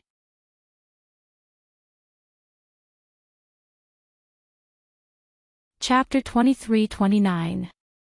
The corner of Jian Fengqi's eyes twitched as he held his forehead helplessly. This person's temper was still as bad as before. In the entire illusory god palace, there were probably only a few people who dared to scold a divine envoy like this. He waved his hand and motioned for little Hachi to sit down and restrain herself. Little Hachi, lower your voice. Are you afraid that others can't hear you? Although this was their own courtyard, it couldn't stop the walls from having ears. If someone heard it and reported it to the 8th divine envoy, then, little Hachi's brows furrowed. Did I say something wrong? Herb Mountain is such a large territory, and there are many kinds of herbs. How could someone have picked them all? And more than one kind. She's a divine envoy, isn't she too ridiculous? Xu Jing had always considered himself as the manager of Herb Mountain, and now it turned out like this.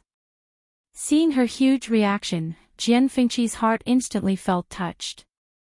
Little Hachi, I didn't expect you to be so concerned about my alchemy. Little Hachi glanced at him. Brother, don't misunderstand. I'm just worried about those herbs. Jian Fengqi. Pretend I didn't say anything. Little Hachi crossed her arms and paced back and forth in the courtyard in annoyance. She really couldn't figure out what Xu Jing was doing. The key was that in the past few years, she had imposed various restrictions on entering and leaving Herb Mountain. With just this, how could things turn out like this? Little Hachi struggled for a while and finally couldn't help but walk out. Jian Fengqi hurriedly asked. Hey, where are you going? Little Hachi was angry. To Herb Mountain. I want to see if she deliberately hid the herbs or if she really let someone use them all. Jian Fengqi was stunned. Strange, when did Little Hachi become so angry? He wasn't angry himself, so why was she so angry? Seeing that Little Hachi was really going out, he hurriedly stood up to stop her. Little Hachi, I think we should just forget about it. Is she the 8th oracle?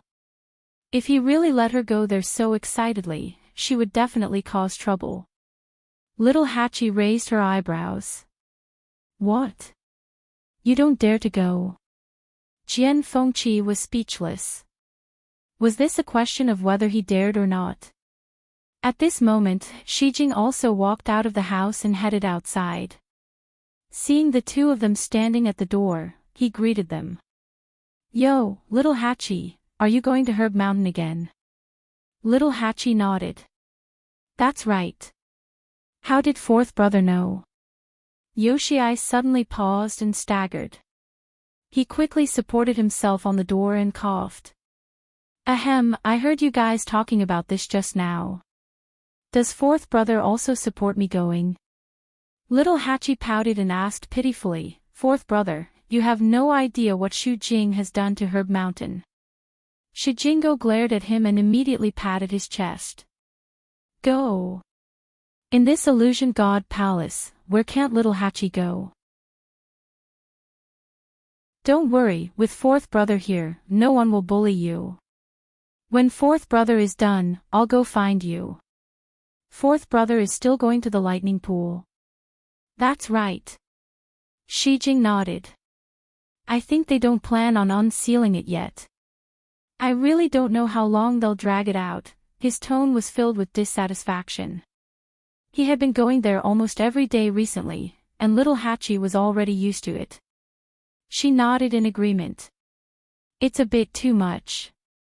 4th brother, you go first. I can handle my own matters. Don't worry. Jian Fengqi, who was standing at the side, was confused. These two. What were they talking about? Why did it sound like those oracles really couldn't do a good job and they were very dissatisfied with it? Chu Luiyue was used to being arrogant. Why were the 13 Yu guards learning from him? They didn't even have a bloodline totem, but each of them was more arrogant than the other. Lightning Pool, Herb Mountain, why did it sound like it was her territory? Mitsui responded and gave her a thumbs up, praising her, thank you for your help. Little Hachi, you're so beautiful today. 81st smiled, then asked, what's the matter? You weren't beautiful yesterday. Mitsui immediately said with great sincerity, Little Hachi is beautiful every day. The second most beautiful woman in the world. The number 1 beauty was their master. This was the tacit agreement of the 13 Yu guards. Hearing this, Little 8 was indeed satisfied, and only then did he wave his little hand. Then 4th brother, goodbye. Only then did Shijing leave. After taking a few steps, Shijing lightly slapped his own mouth. Who told you to be so talkative? Who told you to be so talkative? Actually, when he was in the room, he had been thinking about the lightning pool. He didn't hear a single word of what Little Hachi and Jian Fengqi said outside. When he was about to leave, he coincidentally bumped into them and a sentence came out just like that. Luckily, he managed to cover it up. Shijing took a deep breath, then quickened his pace and walked forward. With Shijing's support, Little Hachi immediately became more confident and went straight to Herb Mountain. Jian Fengqi saw that he couldn't persuade her, so he could only follow her. Little Hachi looked back at him and teased. Why, aren't you worried that you'll cause a lot of trouble if you go with me? Jian Fengqi said seriously. No matter what, this matter started because of me. I can't just sit back and do nothing. Little Hachi was interested and asked. Then if I fight with Shu Jing, Jian Fengqi said without hesitation. I'll cheer for you. Little Hatchie, she knew that she couldn't rely on this brother of hers. The two of them were very fast. Herb Mountain was the same as usual. People came and went, and it was very lively. When they saw little Hatchie coming over, many burning gazes fell on her. At the same time, some of them glanced at Jian Fengqi with hostility. Jian Fengqi was silent for a moment. Little Hatchie, I'm a little regretful. Can I go back now? Little Hatchie walked forward without looking back. What are you afraid of? Let them look. It's not like you'll lose a piece of meat. Jian Fengqi. You won't, but I might. It wasn't that he hadn't been looked at by so many people at the same time, but they were usually women. It was the first time that so many men were staring at him at the same time. Young Master Jian was really panicking. Little Hatchie laughed. I see that many girls are looking at you too. Jian Fengqi's looks were top-notch, and he was suave and elegant. It was normal for girls to like him. Swish. Jian Fengqi pushed open his fan and covered half of his face as he softly said, I'm sorry. Shoo, don't talk nonsense. It's not good if others hear you. Little Hatchie understood. I'm afraid that little Hong Yu will hear me. But she's been cultivating in seclusion in her room recently. Jian Fengqi's eyebrows twitched. How do you know that she won't suddenly appear here? This was what she was best at, all right. He was busy defending himself and didn't deny the first half of the sentence. Little Hatchie pursed her lips and smiled meaningfully. Forget it. Let's go see if there are any more of those two herbs. After saying that, she ran in a certain direction. Jian Fengqi said, wait, it's not there. He had been here before and was clearly in the opposite direction. Little Hatchie blinked. It's here. Digression, 13 U-guards, gradually recovering lost territory 6:00 p.m.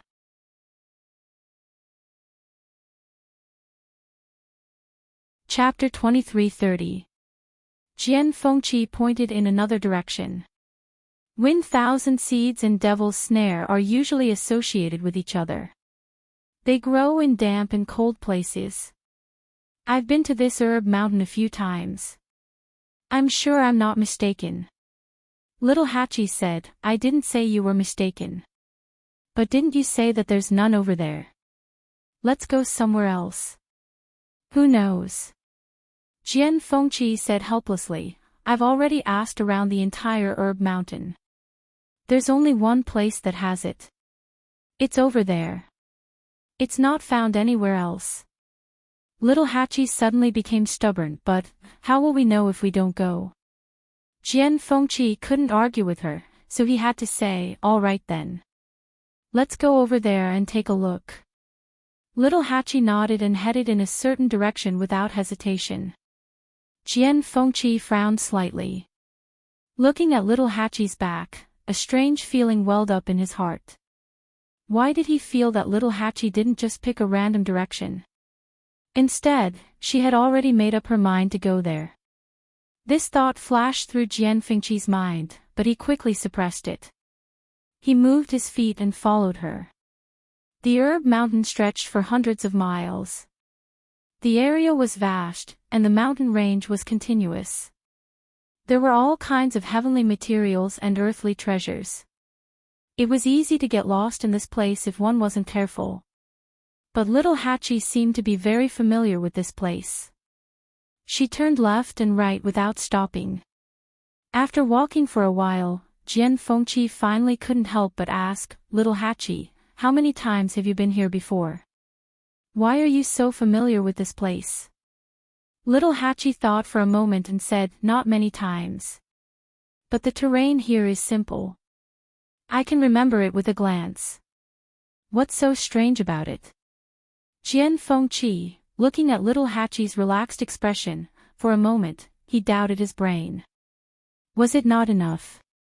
That couldn't be right. He was a celestial physician. With so many complicated prescriptions, he could basically memorize them after reading them a few times. His memory could definitely be considered top-notch. However, after coming to Herb Mountain several times, he often felt a little confused. What was going on with little Hachi? After thinking for a while, Jian Fengqi felt that there was only one possibility: little Hachi's talent was indeed a little better than his. No matter what, she was now a supreme doctor. It was not surprising that she was better than him in this aspect. Thinking of this, Jian Fengqi felt much better. We're here. It was right in front. Little Hachi suddenly said. Jian Fengqi followed her line of sight and saw that behind a steep and tall mountain, there was actually a rather short and ordinary hill. The mountain was verdant and lush, and there were many medicinal herbs growing there. However, when Jian Fengqi took a closer look, he did not see Feng Qianzi and mandala. This place doesn't have it, right? He said with some uncertainty. Little Hachi did not say anything. In a flash, she arrived at the foot of the hill. A small stream flowed by. The water was so clear that the bottom could be seen. On both sides of the stream, there were clusters of lush green bellflowers that were half the height of a person. Little Hachi's body was light as she jumped over a few stones in the stream. After arriving at the other side, she stretched out her hand and brushed aside a cluster of bellflowers. Look, isn't this it? Hearing this, Jian Fengqi was stunned and hurried over. He went over to take a look. Indeed, there were clusters of Feng Qianzi growing under the bellflowers. These Feng Qianzi had no leaves. On the rhizome, there were round and round seeds in a picturesque disorder. When the wind blew, this heavy cluster of seeds swayed with the wind. A few of the seeds were blown off and scattered in the stream, flowing downstream. Because these Feng Qianzi were a light green, they were hidden very well among the bellflowers. Therefore, Jian Fengqi did not see them at first. At the rhizome of the Feng Qianzi, there were thin purple vines wrapped around it. It was mandala. They really do have them. Jian Fengqi was really shocked. More importantly, these Feng Qianzi and mandala seemed to be at least 500 years old. However, he had asked many people before, and they all said that Herb Mountain did not have any more Feng Qianzi and mandala of this age. What are you waiting for? Little Hachi raised her chin, indicating that he could take the things away. Jian Fengqi came back to his senses and took a few clusters. Looking at the herbs in his hand, Jian Fengqi could not help but look at little Hachi again with a strange expression. Little Hachi, this place is so secluded. How did you know? Little Eight opened his mouth, but the words were stuck in his throat and he changed his mind. I already knew. Her words were a little ambiguous, but Jian Fengqi did not hear it. He just thought that she had been here before. After all, with her temperament, she was really capable of doing such a thing. However, this place is so deserted. Jian Fengqi did not delve into it and looked around. There was no one else here except for the two of them. Since Herb Mountain was fully opened, people could go in and out freely and basically go anywhere. Basically, people would set foot in every corner of Herb Mountain. However, this place was deserted, as if no one had ever been here. Little Hachi shrugged. Who cares? Anyway, we found the things, just take them. How dare you? A voice full of anger suddenly came from behind the two of them. Jian Fengqi immediately looked back and saw Xu Jing standing not far away, looking down at the two of them. Her carefully drawn eyebrows were tightly knitted, and there was undisguised anger in her eyes. Jian Fengqi elbowed little Hachi. Hey, the person you're looking for is here. Of course, little Hachi had already recognized Xu Jing's voice. Her red lips curled into a perfect arc, and she slowly turned around. Eighth Oracle, what a coincidence. Her voice was still soft and delicate. Those who did not know better would think that she was greeting a good friend that she had not seen in a long time. However, this voice was particularly harsh to Xu Jing's ears. Her face was cold. You are really getting bolder and bolder. How dare you trespass here? Do you know where this is? Little Hachi said honestly. I know. Isn't this Herb Mountain? Wasn't it just opened not long ago? Why are we not allowed to come here now? Xu Jing was so angry that her whole body was trembling slightly. This is the private land of the Oracle. How can you step in as you please? Little Hachi and Jian Fengqi immediately understood. So this is your residence. I'm sorry, we really didn't know. Xu Jing was in charge of the affairs of Herb Mountain. She usually spent most of her time here.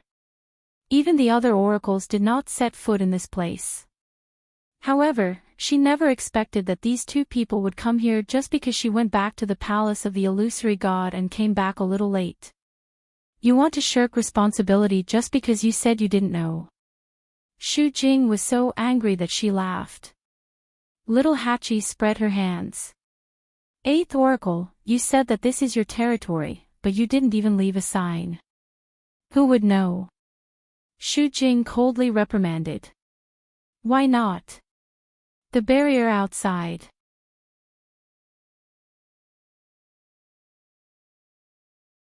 Chapter 23:31. Her voice stopped abruptly. She suddenly thought of something, and a look of shock flashed across her eyes. Number 8 turned around to take a look. Barrier? What barrier? There was nothing when we came. As she spoke, she looked at Jian Fengqi. Don't you think so? Jian Fengqi nodded. That's right.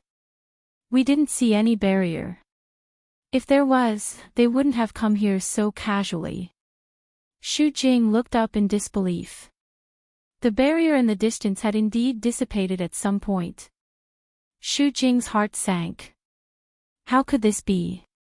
That barrier had existed for tens of thousands of years, and such a situation had never happened before. Little Hachi's eyes flashed as she smiled. Eighth Oracle, how long has it been since you came to Herb Mountain? How could you not know that your barrier has disappeared? Xu Jing pursed her lips tightly and didn't say anything. Then, she said, in that case, I'll let you off this time. There won't be a next time. After saying that, she turned around and was about to leave. She seemed to be in a hurry, as if she was in a hurry to do something. Little Hachi suddenly stepped forward and chuckled. Eighth Oracle, wait. Xu Jing turned around impatiently. What else do you have to say? If she wasn't in a hurry to confirm something, she wouldn't have let these two off so easily. Little Hachi said, it's not a big deal. Actually, it's not a big deal. I just have a few words that I want to talk to you about. Xu Jing frowned. What kind of medicine was this little 8 selling in his gourd? I don't have time to listen to your useless words. Xu Jing retracted her gaze and was about to leave. However, little Hachi's words made her stop in her tracks. Eighth Oracle, I heard that you have been in charge of Herb Mountain for tens of thousands of years. Logically speaking, you should know every blade of grass, every tree, every mountain, and every river here the best. However, Eighth Oracle, you don't seem to be doing a very good job. These words completely ignited the long-suppressed anger in Xu Jing's heart. She abruptly turned around and questioned sternly, what did you say? The Herb Mountain was what she cared about the most. In the past few years, she had been trying to seize more rights, wanting to completely take Herb Mountain as her own, and so on. It was not difficult to see this point. Therefore, she would never allow anyone to question her in this aspect. Previously, it was the God Monarch who had made a move. She was wary of him, so she obediently handed over all her authority.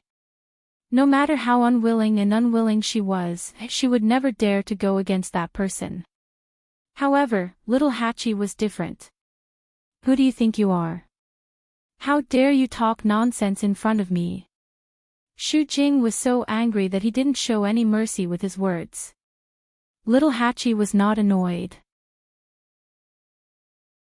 She raised her eyebrows and said, if the 8th divine emissary had cared about Herb Mountain in the slightest, then Herb Mountain wouldn't have ended up like this.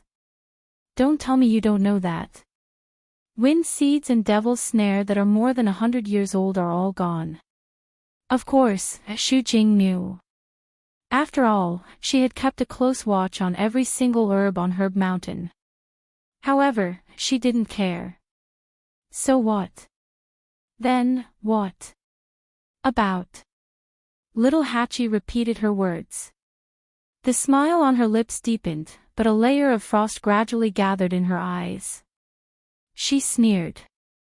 Heavenly treasures are extremely precious, but it is precisely because of this that they have to be taken care of carefully. In the end, you harvested all of them and didn't leave anything behind. 8th Oracle, even I understand this simple logic. How can you not understand it? The only explanation was that Shu Jing didn't think about taking good care of Herb Mountain at all. She just wanted to seize as many benefits as possible. Anyway, she definitely didn't lack herbs in her hands. As for the rest, she couldn't be bothered to care. Shu Jing was so angry that she laughed. She took a step forward and looked at Little Hachi with contempt and ridicule. Since Herb Mountain is guarded by me, then it's not up to others to worry about these things. Whether Herb Mountain is good or bad, what does it have to do with you? Little Hachi's expression gradually turned cold. I know that you've recently broken through to Supreme Doctor and that it's time to show off. However, this illusory god palace doesn't lack a Supreme Doctor like you. Besides, you don't have a bloodline totem. Seeing the change in Little Hachi's expression, Shu Jing was very pleased. During this period of time, she really had enough of all kinds of anger. She had long suppressed a stomach full of anger. Now that Little Hachi had bumped into the muzzle of the gun, she naturally wouldn't let it go so easily. You and your arrogant and despotic master are just as annoying as you. You're just born lowly, slap. Before Shu Jing could finish her words, her face was fiercely slapped. The loud and clear sound of the slap rang out, instantly freezing the surrounding space. Little Hachi had used all her strength in this slap, directly slapping Shu Jing's face to the side. It wasn't that she was weaker than Little Hachi, but she really didn't expect Little Hachi to suddenly make a move. Ever since Shu Jing became a god's messenger, she had always been high and mighty. When had she ever been slapped in the face like this? She covered the numb and painful half of her face and looked at Little Hachi in shock and anger. You! Without thinking, she raised her hand to counterattack, slapping towards Little Hachi's face. Little Adi clamped her wrist in a death grip. That pair of beautiful eyes, which had always been enchanting and seductive, was now filled with a biting cold. You dare to scold Master, I think you don't want to live anymore. Jian Fengqi, who was watching from the side, was also stunned for a while. My great aunt, you're really fighting with a god's messenger. Just as he was about to persuade her, he suddenly felt that something was wrong with the surroundings. He lowered his head to take a look. Ripples suddenly appeared on the surface of the stream. The surrounding grass and trees swayed without wind. An indistinct and powerful aura was gradually revealed.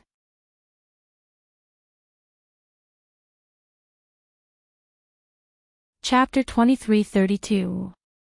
Shock flashed across Jian Fengqi's eyes. This pressure seemed to be coming from Little Hachi. But wasn't she the exalted god? How could she cause such a big commotion? However, Shu Jing was still angry and did not realize that something was wrong. She clamped down on Little Eight's wrist and raised her hand to hit him again. Chi! The sound of something breaking through the air suddenly came, and a folding fan hit her wrist hard. Shu Jing felt the pain and subconsciously let go of her hand. She looked at Jian Fengqi angrily. You. Jian Fengqi hurriedly said. Oh, I'm so sorry. I wanted to stop little Hachi, but I didn't expect to hit you. Eighth Oracle, are you okay? Xu Jing was furious. Jian Fengqi was clearly helping little Hachi. Good. Good. You two are really going to rebel. Little Hachi stared at Xu Jing. Her red lips curled into an enchanting smile, but her eyes were extremely cold. Oh. Who did you say was going to rebel? Her voice was as soft and sweet as ever, but her tone now carried an indescribable majesty. Xu Jing's heart trembled as she subconsciously exchanged glances with little Eight. She did not know why, but when she met those cold and smiling eyes, she suddenly felt a strong sense of uneasiness. Those eyes seemed to be able to see through everything, straight to the deepest part of her heart. The bellflowers swayed, the stream flowed faster, and the waves surged. Little Hachi said. Xu Jing, this herb mountain, you are not qualified to be in charge. Xu Jing was like a cat whose tail had been stepped on. She screamed. If I'm not qualified, do you think you are? Little Hachi did not say anything and just stared at her. The letter hanging from her waist began to tremble slightly. The words on it were rich and bright, as if they were about to burst out of it. It seems that if I don't teach you a lesson today, you won't realize what you've done wrong. As soon as she finished speaking, Xu Jing's aura suddenly surged. However, little Hachi's face did not show any signs of panic. Instead, the corners of her lips curled into a mocking smile. Jian Fengqi glanced at her and the corner of her eyes twitched. How could little Hachi still smile at a time like this? She was really not afraid of offending Xu Jing. Jian Fengqi's figure moved, and he came to Xiao Bao's side. He pulled her behind him and said softly, he whispered, Little Hachi, you're too bold. With this slap, how would Xu Jing take revenge on her? How would she continue living in the future? Little Eight, on the other hand, brushed his hair behind his back and smiled enchantingly. What's there to be afraid of? I'd like to see how she's going to teach me a lesson. Jian Fengqi was about to say something when he suddenly saw a barrier slowly appear not far away. The barrier was pale green and had some strange patterns engraved on it. After taking a closer look, Jian Fengqi realized that it was a Xian formation. However, this Xian formation was filled with countless patterns and lines. It was extremely complicated. If one looked at it for a long time, it would give them a headache. Jian Fengqi retracted his gaze. He was still a little shocked. Is that the barrier that the eighth divine envoy mentioned before? Little Eight turned around to take a look as a smile appeared in his eyes. Jian Fengqi did not see her current expression. He was worried, but he still looked at Xu Jing. If it was a divine envoy, the two of them would definitely not be able to defeat him. They had to think of a way. However, at this moment, the power surging from Xu Jing's body suddenly dissipated into the surroundings. The power that he had just gathered dissipated silently just like that. Xu Jing was shocked. He widened his eyes in disbelief and looked at his hands. The pressure that he had accumulated in his palms was also annihilated at this moment. She panicked for a moment. Then, she tried to mobilize the power around her body again. However, before she could do anything, the power dissipated again.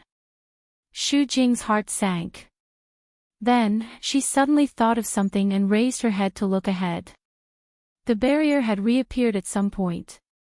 The power that had dissipated from her body was also quietly surging toward the barrier.